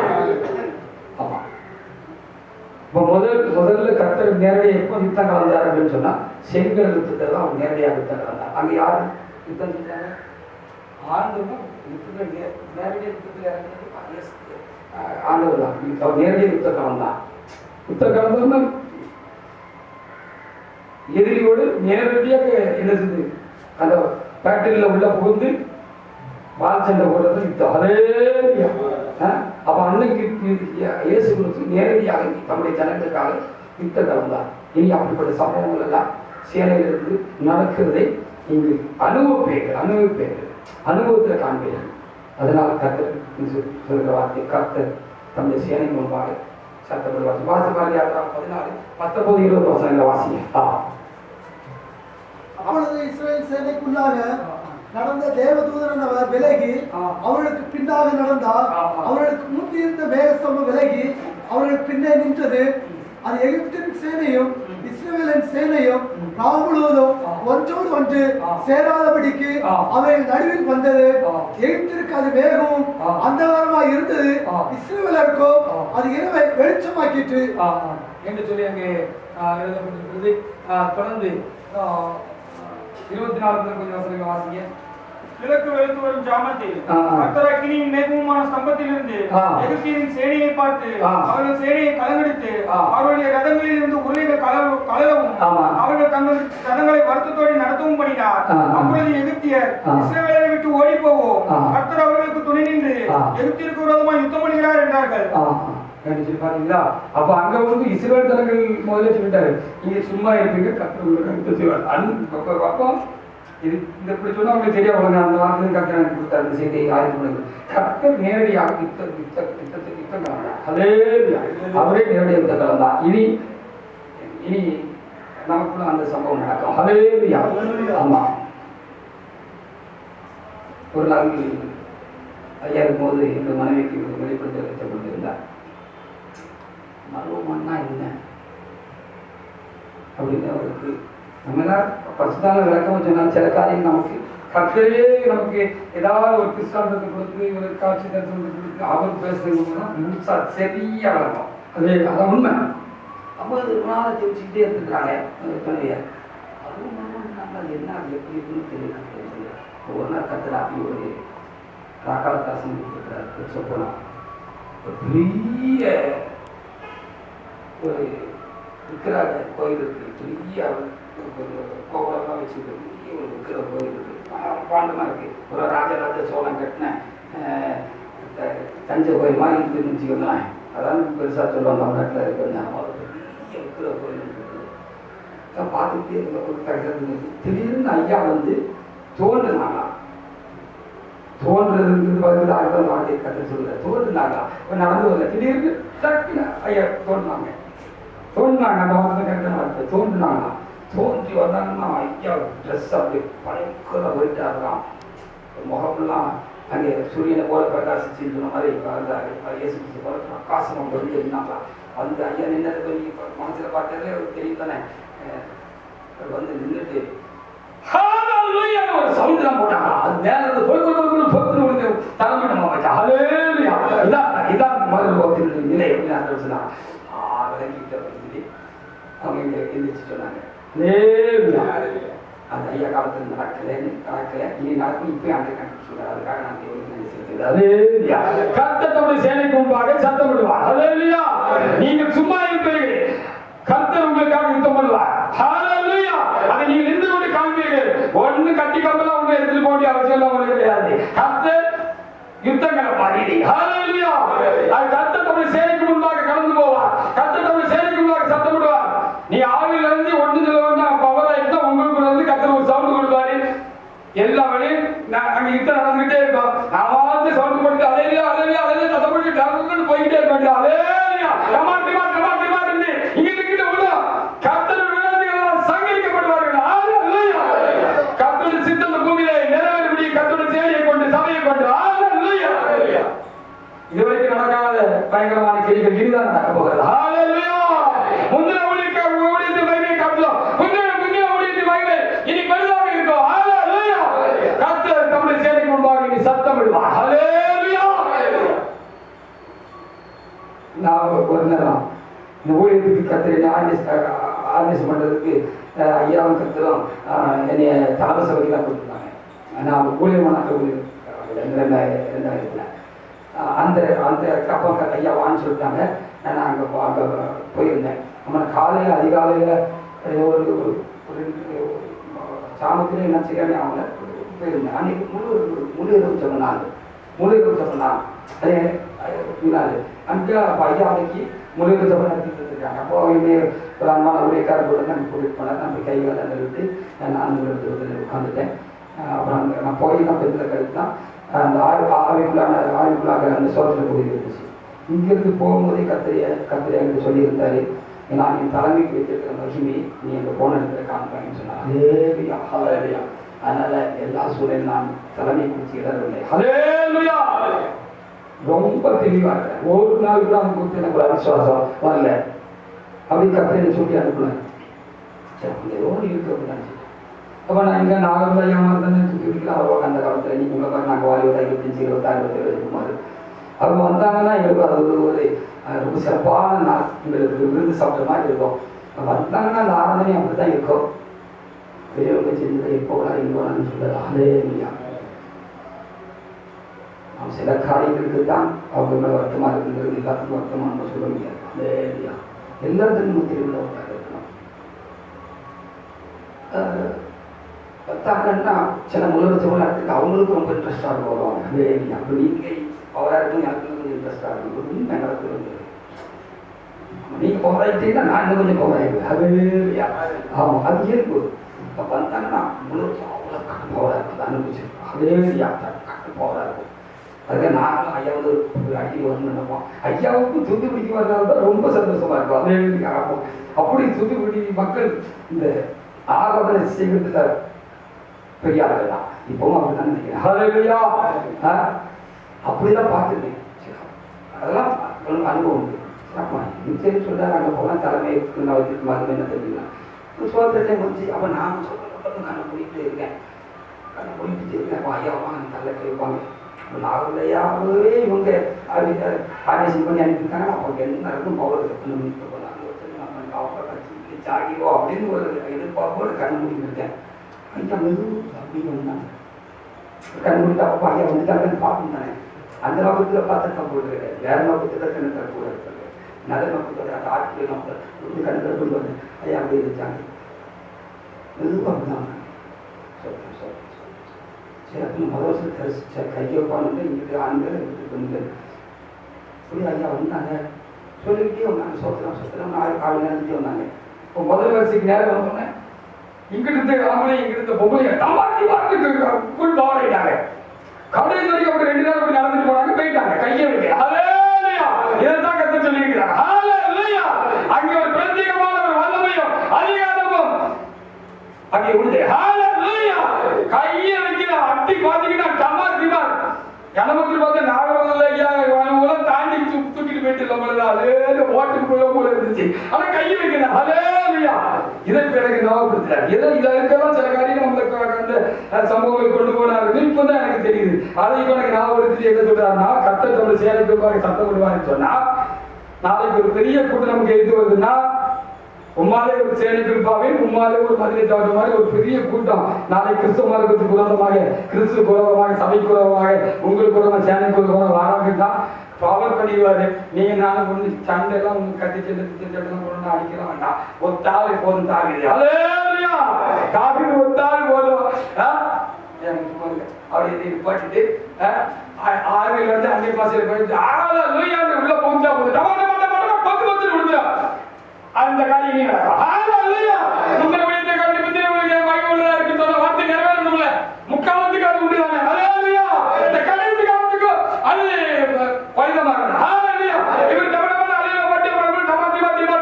அப்படி போயிட்டு ஐயா பொம்மையா பொம்மையா சொல்லி போயிட வேண்டியதான். இந்த வழி தான் தாவிது ஒன்னு ஆலோசிருக்காரு. அப்போ கொஞ்சம் தீவிரமாயிருந்த வேலை பணம் போட்டோம். அதே இந்த வேலை செய்யறதுக்கு கஷ்டப்பட்ட வேலை செய்யறதுக்கு அக்கா துண்ணப்ப வேலை செய்ய போது வேலை. போயிட்டே இருப்பான் தாவிது. இங்க தாவிது சரி அங்க ஆகிற ஒளிஞ்சுவாரு. அங்க இருக்கிற ராஜா என்ன ஊருக்குள்ள இறங்கி வேலை செய்யறாங்க. இப்ப ரகசியமான வேலை செய்யலாம். ஊருக்குள்ள இறங்கி ஒரு வேலை செய்வாரு சவுதி அரேபியால. ஏன்னா ஒருத்தன் அப்படி தலை எடுத்திருக்கானா வந்திருக்கானா அவன் என்ன பாரு பிடிச்சிட்டு வந்துருவாங்க. பிடிப்பட்ட பிடிபட மாட்டாரு அவரு. பிடி படுவாரு. அவர் எந்த சத்தியம் மதிக்கணும்னா அந்த நேரத்தில் பிடிப்பாரு. அது வரைக்கும் தொட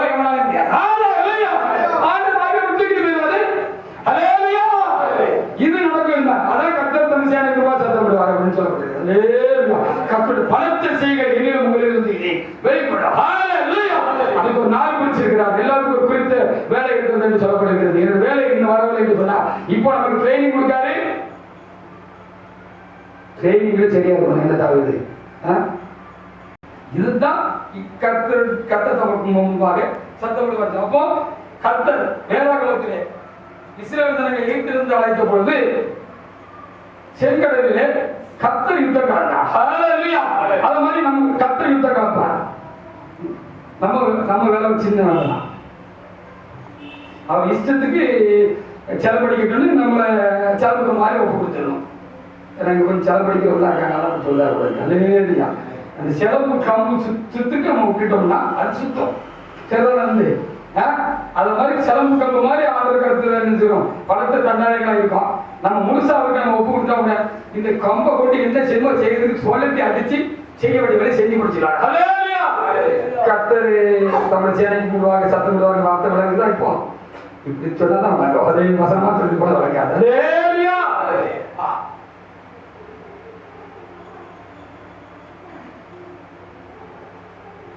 யாத்திரா பயணிச்சு கொண்டு அப்பொழுது மோசேயும் இஸ்ரவேல் புத்திரரும் கர்த்தரை புகழ்ந்து பாடின பாட்டு கர்த்தரை பாடுவேன். அவர் மகிமையாய் வெற்றி சிறந்தார். குதிரையையும் குதிரை வீரனையும் கடலிலே தள்ளினார். பாத்தீங்களா? கர்த்தருக்கு செஞ்சாருன்னு சொல்லியிருக்க. கர்த்தருக்கு தான் வந்தார். அப்போ கடைசி நாளைக்கு கர்த்தருக்கு வந்தார். அவ்வளவுதான். நம்ம பெருசா சாதிக்க போறது அவரு சாதிப்பா இருக்கலாம். அதுக்கு உங்களையும் கருவியை வச்சிருக்காரு. உகந்த பாத்திரமா மாத்திரம் நீங்க கத்துக்கிட்டீங்கன்னா போதும். கர்த்தருக்காக வாழுங்க, நீ உங்களுக்காக வாழக்கூடாது. கர்த்தருக்காக வாழுங்க, நீ உங்களுக்காக வாழாதீங்க. நான் எனக்காக வாழறேன். என்னைக்கு கர்த்தர் அணிஞ்சுக்கிட்டு இருந்தோம் அன்னைக்கு நான் கர்த்தருக்காக தான் வாழ்ந்துக்கிட்டு இருக்கேன். என் மனைவிக்காக வாழ்றதுல உன் கொண்டு பிள்ளைக்காக வாழ்க்கை கூட்டிய ஒண்ணுக்காக வாழல. ஆமா, எல்லாத்தையும் எப்போ வேண்டாலும் இது தயார் போட்டுருவாங்க. ஆனா அவங்கள விட்டுவாரான்றது சொல்ல மாட்டாங்க. அனுபவத்தை தான் சொல்லுவேன். கத்திரிக்காக வாழ்ந்தேன், உங்களுக்காக கூட வாழக்கூடாது. உங்களுக்காக வாழ்றதுக்காக கத்து உங்களை வச்சுக்கவில்லை. அதே கத்திரிக்காக வாழ்றதுக்கு தான் உங்களை நேசிக்கிறார். இந்த வார்த்தையின் அழுத்தம் உங்களுக்கு ஆகிய புரியும் நம்புறேன். நியாயத்துக்கு 7:17 முதல் 22 எங்கெல்லாம் கர்த்தருடைய ஜனங்களுக்காக நேரடியாக கர்த்தர் யுத்தம் கலந்தாரோ அங்கெல்லாம் பெரிய சங்காரம் வெற்றி உண்டாயிற்று. இதுதான் கர்த்தர் தம்முடைய சேனைக்கு முன்பாக சத்தமிடுகிற காரியமாக. 7:17 முதல் அவர்களை நோக்கி நான் செய்வதை பார்த்து அப்படியே நீங்களும் செய்யுங்கள். இதோ நான் பாளையத்தின் முன்னணியில் வந்திருக்கும் போது நான் எப்படி செய்கிறேனோ அப்படியே நீங்களும் செய்ய வேண்டும். நானும் என்னோடு இருக்கும் சகலமான பேர் எக்காலம் ஊதும் போது நீங்களும் பாளையத்தை சுற்றி எங்கும் எக்காலங்களை ஊதி கர்த்தருடைய பட்டயம் கிதியோனுடைய பட்டயம் என்பீர்களாக என்று சொன்னார். நடுஜாமத்தின் துவக்கத்தில் ஜாமக்காரனை மாற்றி வைத்த பின்பு கிதியோனும் அவனிருந்த 100 பேரும் அந்த ஜாமத்தின் துவக்கத்திலே பாளையத்தின் முன்னணியில் வந்து எக்காலங்களை ஊதி தங்கள் கையில் இருந்த பானைகளை உடைத்தார்கள். 3 படைகள் மனுஷரும் எக்காலங்களை ஊதி பானைகளை உடைத்து தீவண்டிகளை தங்கள் இடது கைகளிலும் ஊதி எக்காலங்களை தங்களது வலது கைகளையும் பிடித்துக் கொண்டு கர்த்தருடைய பட்டயம் கிதியோனுடைய பட்டயம் என்று சத்தமிட்டு பாளையத்தை சுற்றிலும் அவரவர் தங்கள் நிலையை நின்றார்கள். அப்பொழுது பாளையத்தில் இருந்தவர்கள் எல்லாரும் சிதறி கூக்குரலிட்டு ஓடி போனார்கள். 300 பேரும் எக்காலங்களை ஊதுகையில் கர்த்தர் பாளையம் என்னும் ஒருவர் பட்டயத்தை ஒருவருக்கு விதமாக ஓங்க பண்ணினார். இங்கே கர்த்தர் நேரடியாக யுத்தம். இப்ப நம்ம என்ன செய்யணும்? அவர் என்ன சொல்றாரோ அவரை மட்டும் செஞ்சுட்டு நீங்க சரியா இருக்கணும். அதெல்லாம் நீங்க ரொம்ப பெர்ஃபெக்டா இருக்கணும். பண்ணுங்க.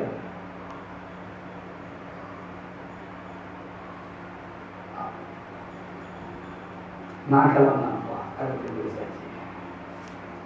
நான் எனக்கு உடற்பிழைப்பிலே நினைக்கிறேன். நான் பிரயாணம் பண்ணுறேன், அதை பண்ணுறேன். என்னைக்கு இது கட்டுரை சேவையுடைய ஜபத்தை ஆரம்பிச்சணும் அதுலேருந்து இன்னைக்கு வரைக்கும் அந்த 5:20க்கு முன்னாடி நான் ஆர்டர் போடுறேன். நான் அந்த சேனை ஜபத்தில் உசுரோட தான் இருக்கேன். இந்த வார்த்தையில சொன்னாலும் நடன மாட்டா அப்படி சொல்ல ஆடுறது நான் சொல்ல அந்த சேனை ஜபத்தில் நான் உசுரோட இருக்கேன். 1 மணி நேரம் எவ்வளவு பலவீனமாக இருந்தாலும் கத்திரையை சரியாக போட்டு விடுறாரு. எவ்வளவு பிரயாணத்தை போயிருந்தா எங்க போயிருந்தாலும் எல்லா இடத்துலையும் நான் அந்த டயத்துக்கு ஆதரவு கூட அந்த டயத்துக்கு ஜெபிக்கிறேன்.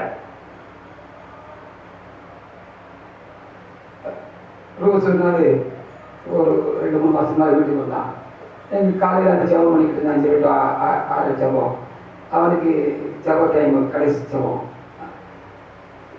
அப்பா அப்படின்னு என்னப்பா சொல்லுப்பா அப்படின்னு. அப்பா நான் டைம் வந்துட்டு இருக்கப்பா, அதனால என்னால் ஜபம் முடியாதப்பா, அதனால நீங்க இன்னைக்கு கடைசி விட்டு செஞ்சு முடிச்சிருக்கப்பா. சரி பாட்டு இருக்கேன். அந்த நேரத்தில் ஒன்றும் பார்க்க சொல்ல முடியாது.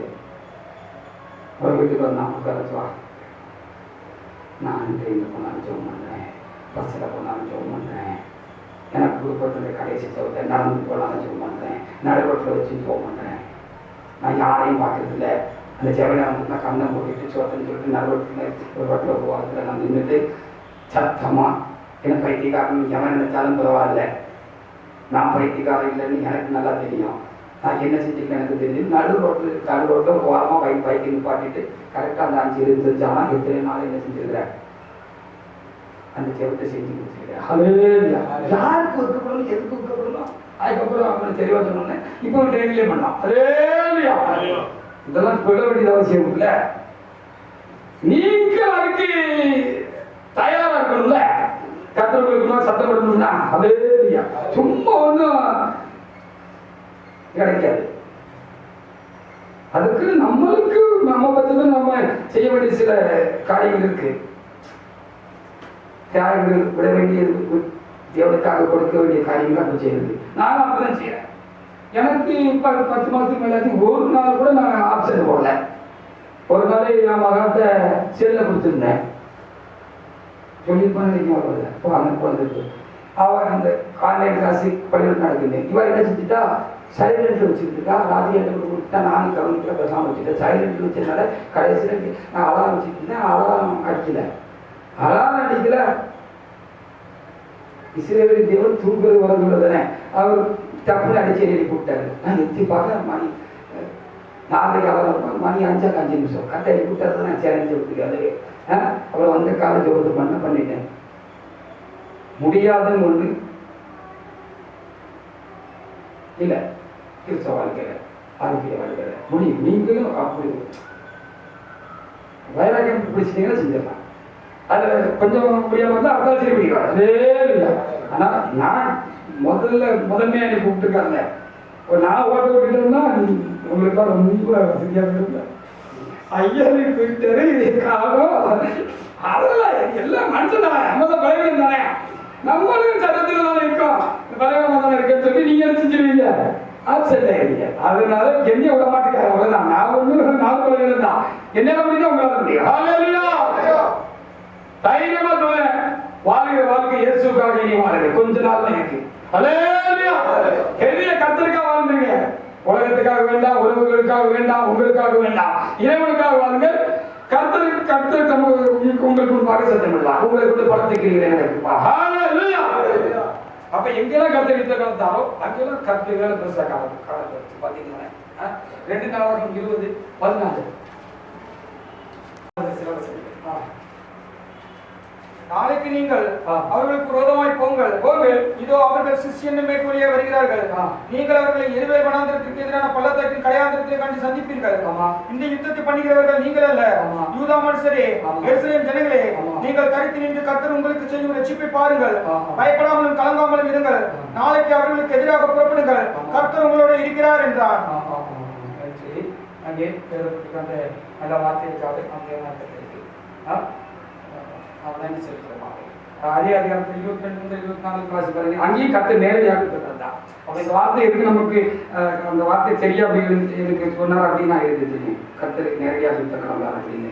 அப்போ பிரதிசியமாக அவர் தம்முடைய சேனைக்கு முன்பாக இருக்கிறதை அவர் சுத்தம் கர்த்தருடையது என்பதை நாம் காண்போம். இனி அப்போ அதுக்கு நீங்க சொல்ற வார்த்தை அப்படின்னு சொல்லுங்க.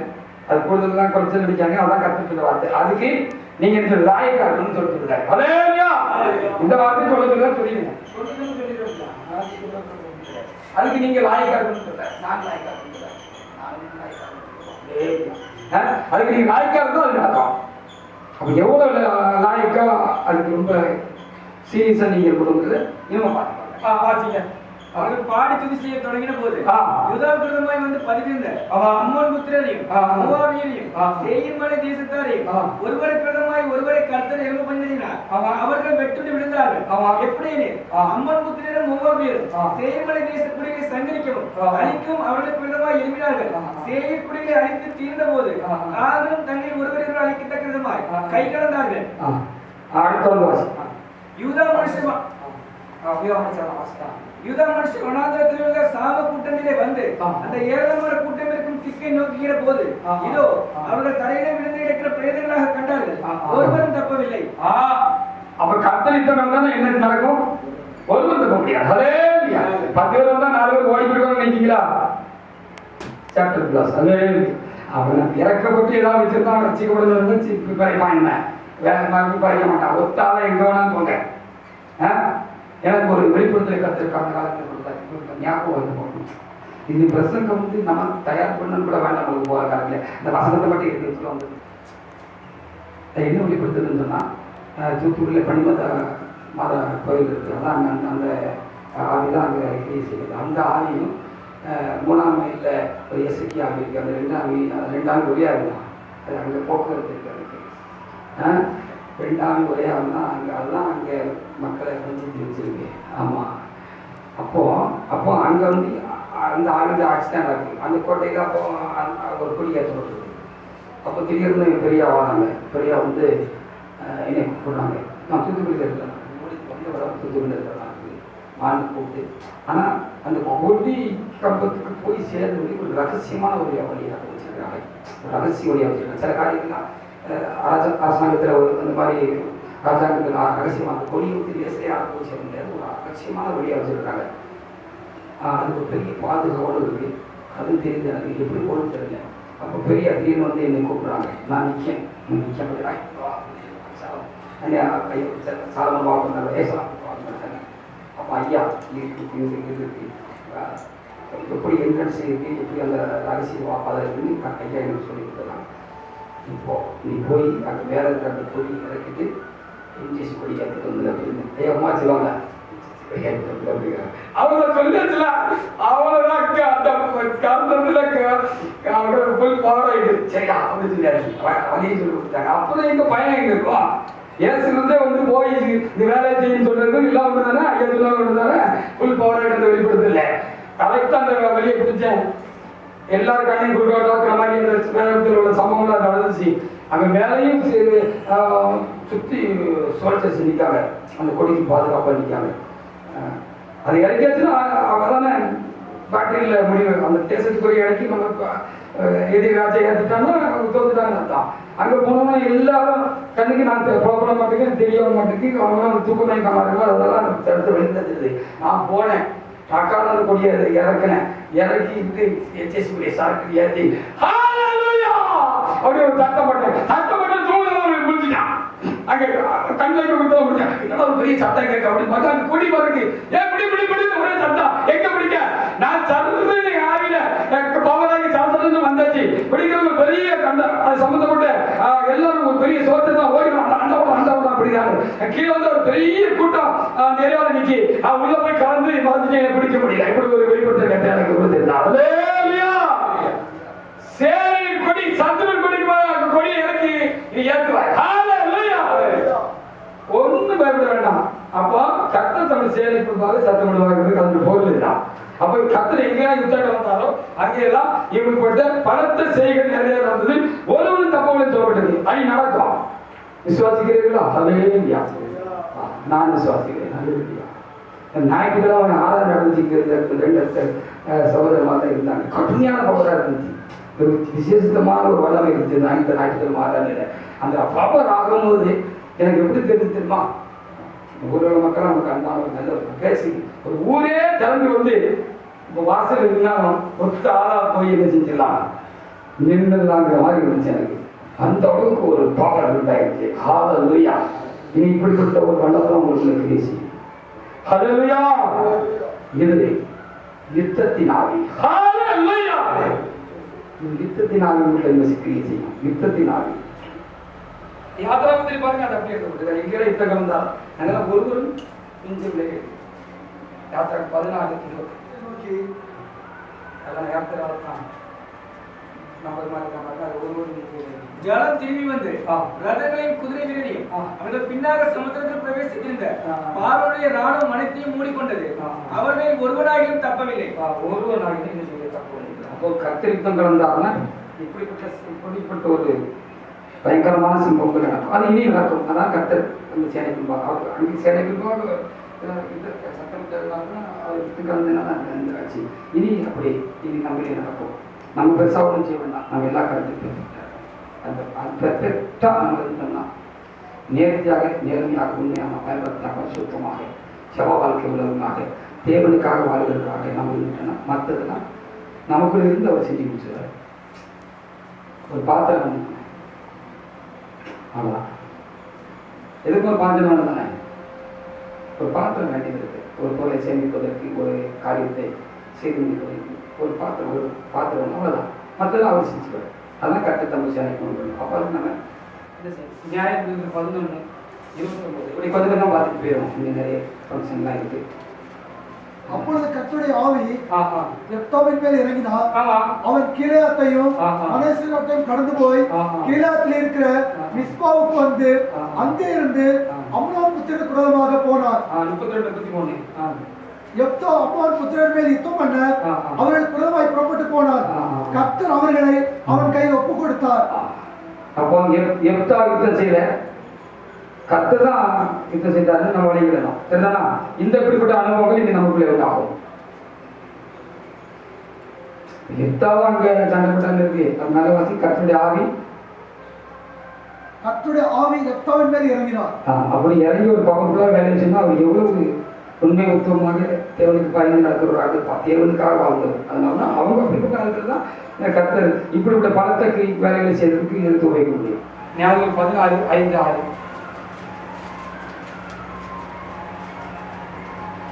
பெரிய ரட்சிப்பை இவர்களால் தேவன் தன்னுடைய ஜனங்களுக்கு உண்டு பண்ணார். ஞாபகம் 14:5-6 அப்படியே சிம்சோனும் அவர் தாயும் தகப்பனும் திம்னாத்துக்கு போக புறப்பட்டார்கள். அவர்கள் திம்னாத் ஊர் திராட்சை தோட்டம் மட்டும் வந்தபோது இதோ கெச்சிக்கிற பாலசிங்கம் ஒன்று அவனுக்கு எதிராக வந்தது. அப்பொழுது கர்த்தருடைய ஆவி அவன் மேல் பலமாய் இறங்கினதினால் அவன் தன் கையில் ஒன்றும் இல்லாதிருந்தோம் அதை ஒரு ஆட்டுக்குட்டி போல கிழித்து போடுகிறது போல் கிழித்து போட்டான். அப்போ கர்த்தருடைய ஆவி பலமா அதுக்கு நம்ம லாய்க்கா இருந்தாச்சுன்னா பவர் ஆயிடும், வேலை நடக்கும். நம்ம சாமி இருக்கிறதுல ஒண்ணுமே செய்யல. அவருக்கு எம்டி ஒண்ணும் இல்லாத எம்டி பாத்திரம் தான் வேணும். ஆனா அது சுத்தமான பாத்திரம். அது கர்த்தருடைய கையில ஒப்பு கொடுக்கப்பட்டிருக்கணும். அது கர்த்தருடைய கையில இருக்கணும். அவ்வளவுதான். பயங்கரா சிம்பிளா இருக்கு. அதை எப்படி நிரப்பணும் சித்தமாக அப்படி நிரப்புவார். சாமிகளுக்கு பாத்திரத்தில் எண்ணத்தை ஊற்றி நிரப்பி அபிஷேகம் பண்ணி என்ன வேலை செய்யணுன்றதுக்காக அதுக்கு அந்த வேலையை அவர் செய்வார். அதுக்கு நான் சொன்ன அவங்க அப்படி இருந்திருக்காங்க ஆக என்ன இருந்திருக்காங்க. இதான் நமக்கு எனக்கு சேர்த்து சொல்றேன்.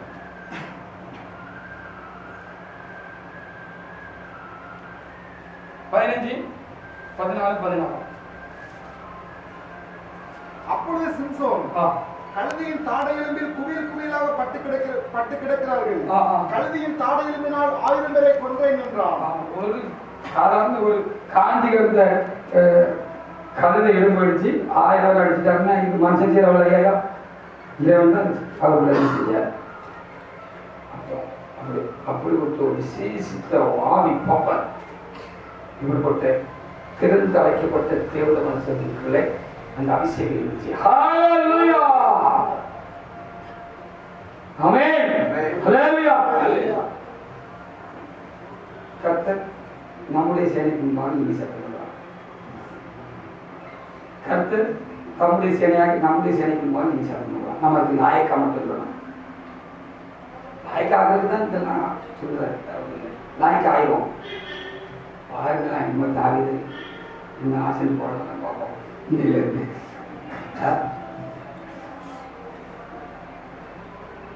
சரியா அவர் தான் ஒருவேளை நம்ம கற்பனை பண்ணி பார்க்கும்போது சிம்சன் தான் சரீரத்திலும் கொஞ்சம் ஒரு பலசாலியான ஆள் மாதிரி நம்ம வேலை புத்தகங்களை வாசிக்கும் போது இல்லை டாக்குமெண்ட்ரி பிக்சர் எல்லாம் பார்க்கும்போது நமக்கு அப்படி காட்டியிருக்கிறாங்க. அப்படித்தானே?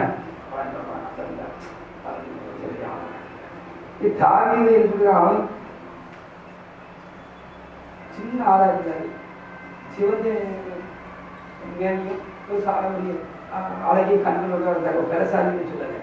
அது அப்ப எல்லாரையும் யுத்தத்துக்கு அனுப்பினாரு. இவர் ஆடிக்கு அனுப்பினார். அதெல்லாம் ஒரு பார்க்கறதுக்கு அப்புறம் அந்த மாதிரி இந்த பார்க்க இல்லையா? சரீரத்தை பார்க்க ஒரு சாதாரணமாக இருந்து பார்க்கறது. இவர் தான் சிங்கத்தை பாய வச்சுக்கிட்டாலும் அவன் சிங்கத்துக்கு கரடியும் உண்டான்னு வைக்கிறது. அப்போ அது கரெக்டெல்லாம் செஞ்சுக்கிறார். எப்போ சாம்பல் எப்படி நீ நாய்க்கிறதுன்னா எல்லாத்தையும் அவர் தப்பிப்பார். ஆமா, எத்தனை சிங்கத்தை அடிக்க போவாங்க, கரடியை கிழிக்க போறது தெரியாது.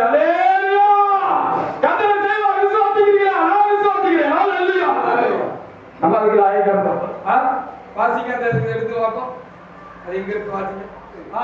1 சாமுவேல் 11:34. தாவீது சவுலை பார்த்து, உம்முடைய அடியவன் தகப்பனுடைய ஆடுகளை மேய்த்துக் கொண்டிருக்கிற போது ஒரு விசை ஒரு சிங்கமும் ஒரு விசை ஒரு கரடியும் வந்து மந்தையில் இருக்கிற ஒரு ஆட்டை பிடித்துக் கொண்டது. நான் அதை தொடர்ந்து போய் அதை அடித்து அதை அதன் வாய்க்கு தப்புவிட்டேன். அது என்மேல் பாய்ந்த போது நான் அதன் தாடியை பிடித்து அதை அடித்து கொன்று போட்டேன். சரி, இப்ப ரொம்ப உரமா இருக்கிற யாராவது நீ போய் சிங்கத்தை பிடிச்சிட முடியுமா? அப்போ கேள்வி ஆவியானவர் ஒரு மனிதனுக்குலாம் இறக்குற பொழுது அது கற்பனை கேட்காத ஒரு பெரிய வேலையை செய்கிறது என்று நாம் இப்பொழுது பார்த்தோம். அடிச்சு கொண்டு வாய் கிழிச்சு கொண்டுன்னு சொல்லி சொல்லப்படுது. ஆனா அவரை குறிச்சு வேற புத்தகத்தில் சாமி பார்த்து ஒரு சிறந்த மேரியும் உள்ளவராக இருந்தார். ஆளனுக்கு அவனை அழைப்பித்தான். அவன் சிவந்த மேனியும் அழகிய கண்களும் நல்ல ரூபமுள்ளவனாய் இருந்தான். அப்பொழுது கர்த்தர், இவன் தான், நீ எழுந்து இவனை அபிஷேகம் பண்ணி என்றார். பாத்தீங்களா? அப்போ கர்த்தருடைய வேலையை செய்து முடிக்கிறதுக்கு பெரியாளாயிருக்கிறது கட்டாயம் இல்லை. அவருக்கு பிரியமானவனா இருந்தப்போ தாவீது எல்லாவற்றையும் தேவனுக்கு பிரியமா இருந்தார்.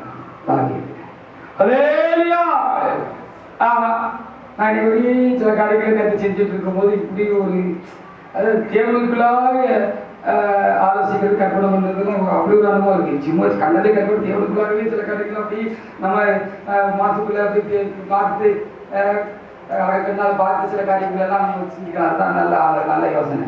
அதான் நல்ல கற்புள்ள யோசனை. கண்டதுக்கு அப்படி நம்ம சில இப்படி நம்ம சேனைக்கு ஐயாவும் நீ சில காரியங்கள் அப்படி வச்சு பார்த்தேன். ஐயா சேனை எடுக்கிறதுக்கு ஐயா தெரிஞ்சுக்கிறதுக்கு ஆறு மணிக்கு நம்மளே பேசிக்கலாம். உருவத்திற்கு எல்லாத்துலேயும் கத்த சரியான ஆளை தான் இதாக்கியிருக்காருனாவா. எங்க போனாலும் நம்ம மாத்திரத்துல ஐயா அப்படி போய் நின்று தன்படியா இப்படி திரும்பி அப்படின்னு அவங்க சும்மா தான் பார்ப்பாங்க. பார்க்கிற ஆள் அப்படி கடைபிடிச்சு பார்த்தீங்களா? அப்படி ஒரு உயரமும் வாட்டம் சாட்டமும் அந்த போஸ்டுக்கு தக்கன எல்லாம் இருந்துச்சு. அப்படி பார்த்துட்டு என்ன பார்த்தேன், சீ போட்டுருச்சு. இந்த சரக்கு சீ பார்த்துட்டேன். அப்போ ஆட்டை சிரிச்சுக்கிட்டே சொன்ன மாதிரி நான் வந்தேன். அது மாதிரி நீயும் செய்யலாம், எனக்கு ஒன்றும் பிரச்சனை இல்லப்பா அப்படின்னு சொன்னாரு. முதல்ல சபையை கற்று கருப்புறாலும் பராக்கிரமசாலியா இருந்தார். சரீரத்திலே ஆகில பார்த்துக்கோங்க. நான் தெரியாத ஒரு நோய்தானே காட்டாளமா இருக்கேன். ஆனா எனக்கு வந்து அவர் செஞ்சுருவேன்னு சொல்றாரு. அது எனக்கு நம்பிக்கை இருக்கு, செஞ்சு முடிச்சிருவாரு. அவரு தான் செய்ய போறாரு, நான் என்ன செய்ய போறேன்? அதே இல்லையா? நீங்களும் என்ன செய்ய போறீங்க? அவரு செஞ்சுருவாரு. அதே இல்லையா? விளைவிடமாக என்னாது இருக்கு? இல்லையா? குறைவுள்ளவனாக இருக்கிறது என்னாது இருக்கு? சின்னவனாக இருக்கிறது என்னாது இருக்கு? சின்ன தாவியெல்லாம் கத்த தெரிந்து கொண்டா, சின்ன கிரியாவை தேவனாக கத்த தெரிந்து கொண்டா. கர்த்தருக்காக பெரிய வேலையை செய்தவர் பவுல் அப்போஸ்தலனா இருக்கிறார். அவர் சபை குறித்து வேலை குறித்து சொல்லுகிற பொழுது சதுத்தொடத்தை நான் அற்பமானவன் என்று சொல்கிறார். ஹல்லேலூயா. அப்போ பிரத்யேகமாக கர்த்தர் யார் யாரை தெரிந்து கொண்டாரோ அவங்களோட கர்த்தருடைய வல்லமையாக இறங்கினார். அந்த மாதிரி செயல் நடக்கும். அப்படி கர்த்தருடைய அதிகாரம் கிரியைகள் இனி இது செய்யும். அப்படி இருக்கும். சங்கீதம் 60:12 எரேமியா 20:11.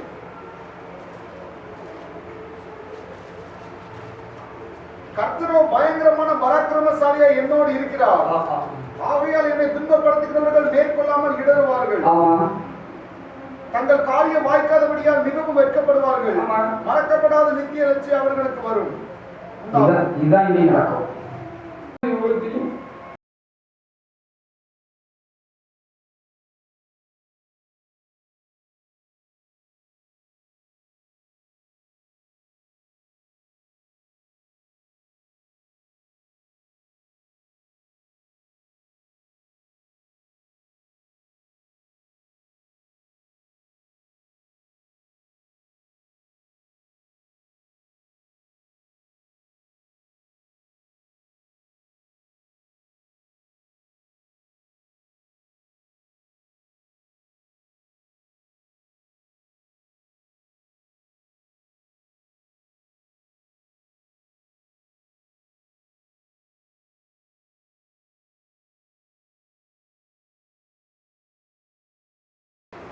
கடைசியாக என் சகோதரரே கர்த்தரிலும் அவருடைய சத்தத்தின் வல்லமையும் பலப்படுங்கள்.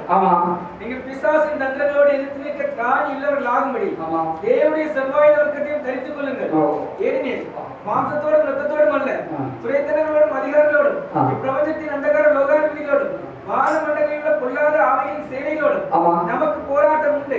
நேரடியான யுத்தம் இது நமக்கு சாத்தானது உண்டு. நாளைக்கு நேரடியான சாத்தானது சண்டை போட போறோம். ஹல்லேலூயா. மாம்சத்தில் இல்ல, ஆவியிலே. ஹல்லேலூயா. வெளிப்படுத்தல் 12:7 முதல் வாசிக்கலாம். வானத்திலே யுத்தம் உண்டாயிற்று. மிகாவேலும் அவனை சேர்ந்த தூதர்களும் வலுசர்ப்பத்தோடு யுத்தம் பண்ணினார்கள். வலுசர்ப்பமும் அதை சேர்ந்த தூதரும் யுத்தம் பண்ணி ஜெயம் கொள்ளவில்லை. வானத்தில் அவர்கள் இருந்த இடமும் காணப்படாமல் போயிற்று. உலகமனைத்தையும் மோசம் போகிற பிசாசு என்றும் சாத்தான் என்றும் சொல்லப்பட்ட பழைய பாம்பாகிய பெரிய வலுசர்ப்பம் தள்ளப்பட்டது. அது பூமியிலே விழத்தள்ளப்பட்டது. அதனோட கூட அதை சேர்ந்த தூதரும் தள்ளப்பட்டார்கள். இது சபை கொடுக்கப்பட்ட வாக்கு தத்தமாக இருக்கிறது. பெரிய செய்வார்கள் என்று நாம் எதிர்பார்த்து காத்திருந்தோம். பெரிய செய்யவில்லை. யார் அப்படி நடந்து இந்த சத்தியத்தை கொடுத்து எல்லாருக்கும் தெரிவித்தார்கள். அநேகமாக நான் இடவில்லை, நீங்கள் இடவில்லை. அதனால வச்சிருக்கிறார்கள். உங்கள் அறியாத ஒரு விசுவாசம் உங்களுக்கு உண்டு. இது சரிதான் நமக்கு போதிக்கப்பட்டது. அது இப்ப நடக்கல, ஆனால் நடக்கும்னு ஒரு விசுவாசம் உங்களுக்கு இருந்திருக்கு, எனக்கு இருந்திருக்கு. அதனால இந்த கொள்ள நிப்பாட்டிருக்கிறார். இதை கர்த்தருடைய சேனை செய்யும். தாவீது செய்வான். அப்படி சொல்லுவாங்க, என்ன தாவியது தாவீது சும்மாவே இறக்கி இறங்கி பேசிட்டு இருக்கேன்னு நினைக்காதீங்க. இனிமே அவன் வசதியும் நான் கர்த்தர் பேசுவார். தாவீது செய்வாரியா? தாவீது தானே செஞ்சாரு, தாவீது செய்வாரு. ஐலாத்தான் கதை அவ்வளவு கந்தலாய் பாருங்க. இனி வர காலத்துல ஒத்தியா நினைப்போம். பார்த்துக்கலாம் என்ன நினைச்சுக்கிட்டே ஒத்தியா நினைப்பேன். இதே வார்த்தை ஒரு நாளைக்கு சொல்லுவார் பாருங்க. சொன்னபடி யோசிப்பார். அன்னைக்கு ஐயா சொன்னாரு, ஒரு நாள் சொல்ல போற என்ன நினைச்சிட்டு இருக்க ஒத்தியா அடிப்பேன்னு சொல்லுவாரு. கிடையில மறந்துடுவாரு. வார்த்தை சொன்னோட கத்தை ஞாபகப்படுத்துவார். இது கத்துற வார்த்தை இருந்தா அவருக்கு ஞாபகப்படுத்துவார். ஒத்தியா அடிப்பையா அப்ப நமக்கு நேரடியான இருக்கிறது. அதுக்கு நம்ம ஆயிரம். ஹல்லேலூயா. அதுக்கு நாம் எப்படி இருக்க வேண்டும் ஒரு சில வார்த்தையை பார்த்து முடிச்சுக்கிறோம். இந்த வார்த்தை இன்னைக்கு தனிப்பாக இருக்கு, சரியா இருப்பாங்க நாய்க்காக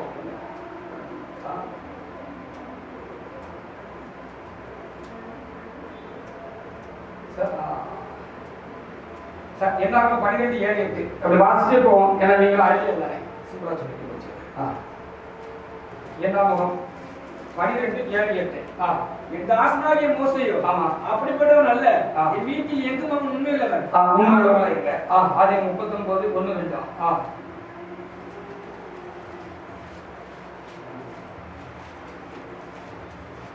யோசேப்பு எகிப்துக்கு கொண்டு போகப்பட்டான். பார்வோனுடைய பிரதானியும் தலையாரிகளுக்கு அதிபதியுமாகிய போத்திபார் என்னும் எகிப்தின் தேசத்தான் அவனை அவனிடத்தில் கொண்டு வந்த இஸ்மவேலரிடத்தில் விலைக்கு வாங்கினான். கர்த்தர் யோசேப்போட இருந்தார்.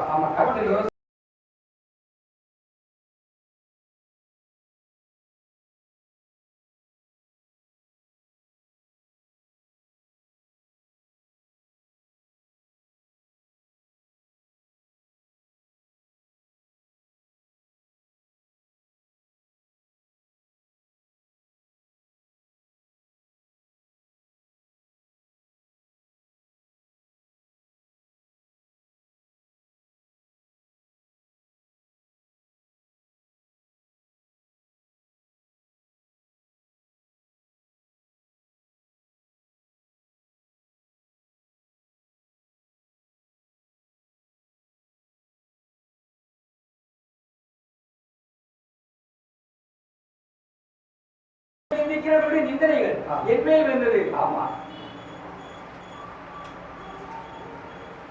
ஆயத்தர்கள் வந்து தைரியமா ஆயத்தருங்க. ஹல்லேலூயா. இதெல்லாம் சொல்றதுக்கு எனக்கு தகுதி கொடுத்து வச்சிருக்கேன். ஹல்லேலூயா. ஹல்லேலூயா. எங்களோட கத்து இருந்தாரு, நான் தான் ஜெயிச்சேன். என்னமா ஐயா சொல்றதையே சொல்லுறது பாருங்க. நான் என்ன செய்ய முடியும்? சொல்றது கொஞ்சம் யோசனை இருக்கா? மருந்து நான் செஞ்சோம். நான் ஹalleluya ஐயா சொன்னாங்கல்ல ஜெயிப்போம் ஜெயிப்போம் ஹalleluya நம்ம கத்தரோட இருந்தா உண்மையா இருந்தா பாயிண்ட் எடுத்து நான் யாருக்கு கேட்டேன் பக்தி வேலைக்குள்ளவனா இருந்தா பயபக்தி உள்ளவனா இருந்தா கத்தரோட இருந்தா நாம ஜெயிப்போம் கத்தர் ஜெயித்தால கத்தர் நம்ம இருந்தா நாம ஜெயிப்போம் ஹalleluya நம்ம எப்படி இருக்கணும் ஹalleluya நம்ம அப்படி இருந்தா நம்ம இருக்கணும் அப்படி இருந்தா கத்தர் ஜெயிப்பான் சங்கீதம் 15:17 இதெல்லாம் உங்களுக்கு சரியா இருக்கணும்னா ஜெபிக்காத ஒண்ணும் கடன் நடக்காது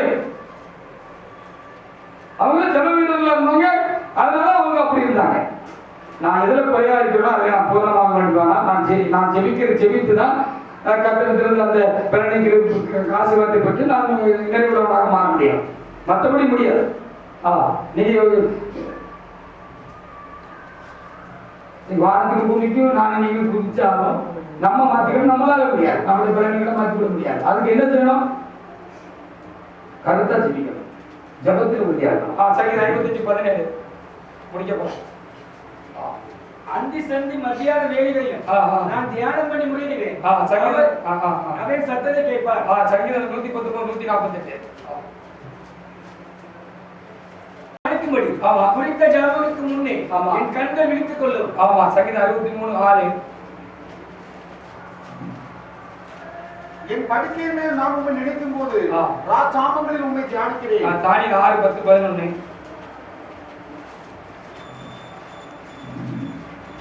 அந்த பத்திரத்துக்கு கையெழுத்து வைக்கப்பட்டது என்று அறிந்த போதிலும் தன் வீட்டுக்குள்ளே போய் தன் மேலறையிலே எருசலேமுக்கு நேராக பலகணிகள் திறந்திருக்க அங்கேயே தான் முன் செய்து வந்தபடியே தினமும் 3 வேளையும் தன் தேவனுக்கு முன்பாக முழங்கால் படியிட்டு ஜெபம் பண்ணி ஸ்தோத்திரம் செலுத்தினார் ஒரு நாளும் அந்த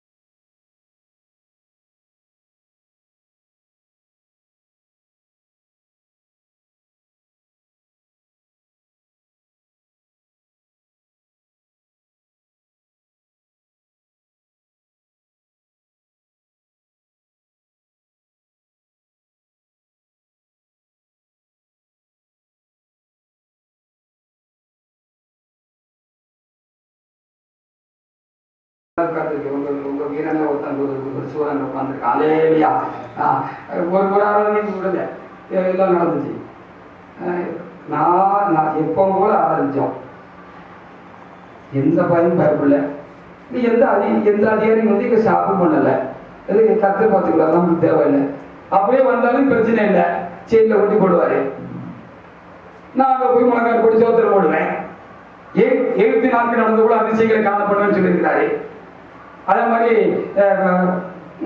அப்போஸ்தல காலத்துல இருக்கிற அதிசயங்களை அப்படி சேர்த்து பண்ணுவாரு நான் அங்க செயலில் போய் ஜெபம் பண்ணுவேன் சோத்திரம் போடுவேன் செயல் கதவு தன்னால திறக்கும் அங்க இருக்கிற 4 கான்செப்ட் ரசிக்க பண்ணுவான் இதெல்லாம் நடக்கணும் இதுவும் நடக்கணும் ஹல்லேலூயா செயல் போறதுக்கு தாக்கி சாக்க ரெடியா இருக்கியா ஹல்லேலூயா எப்படிலாம் இல்லைன்னா நீ கத்திருக்காங்க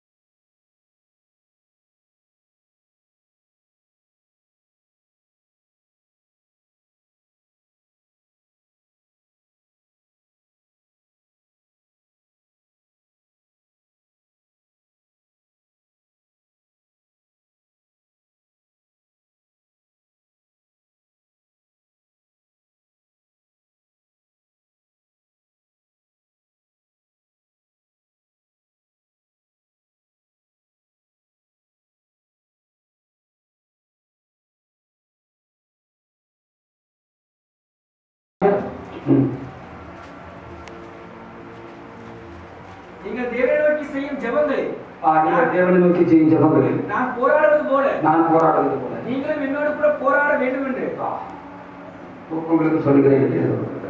அப்போ நாம் ஜெப வீரர்களை கண்டிப்பாக இருக்கணும், உண்மை உள்ளவர்களாக இருக்கணும், பயபக்தி உள்ளவர்களாக இருக்கணும், பரிசுத்தம் உள்ளவர்களாக இருக்கணும். தேவனுக்காக, சபைக்காக, சத்தியத்துக்காக, கடைசி நேர ஊழியர்களுக்காக பாரம் உள்ளவர்களாக இருக்கணும். இன்னொரு ஐயா உட்காந்துருக்காங்க, அந்த உட்காந்துருக்காங்க. அதாவது நம்ம நினைப்போம் ஏதோ அவரை பிடிப்பட்டார் கொடுத்தா தெரியுமா, அது தெரியுமா, அப்படியெல்லாம் தெரியும் வேண்டிய அவசியம் கிடையாது. அவரை கத்தரிக்கு வேற மாதிரி பார்த்துட்டு இருப்பாரு, நாம ஏன் போய் மாதிரி பார்த்துட்டு இருக்கோம். அவரை கத்தரிக்கு வேற மாதிரி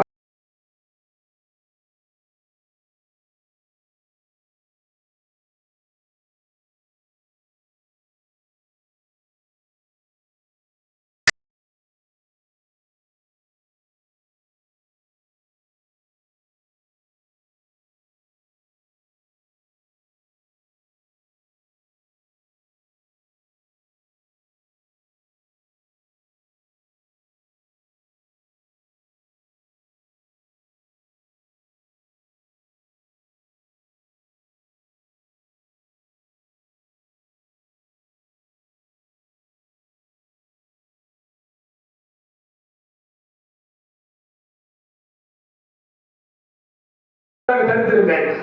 உங்களை கர்த்தர் அவருடைய சித்தம் செய்து உயர்த்துவார். கர்த்தர் தம்முடைய சேனைக்கு முன்பாக, இந்த கர்த்தருடைய சேனைக்கு முன்பாக, உங்களுடைய சேனைக்கு முன்பாக, நம்முடைய சேனைக்கு முன்பாக நீ சத்தம் போடுவார். கர்த்தர் பலத்த செய்திகளை நம்முடைய நாம் மாத்திரமல்ல முழு திருச்சபையா உலகமும் காணும். கர்த்தர் தம்முடைய சித்தத்தை தேவ சேனையை கொண்டு செய்து முடிப்பார். தேவ சித்தம் அந்த பூமியில நிறைவேறி தீரும். சபை திருப்பி எடுத்து கட்டப்படும், சிறைகளில் அகற்றப்படும், பகைஞர்களுக்கு ஒரு முடிவு உண்டாகும். தேவனை பகைக்கிறவர்களுக்கு ஒரு முடிவு.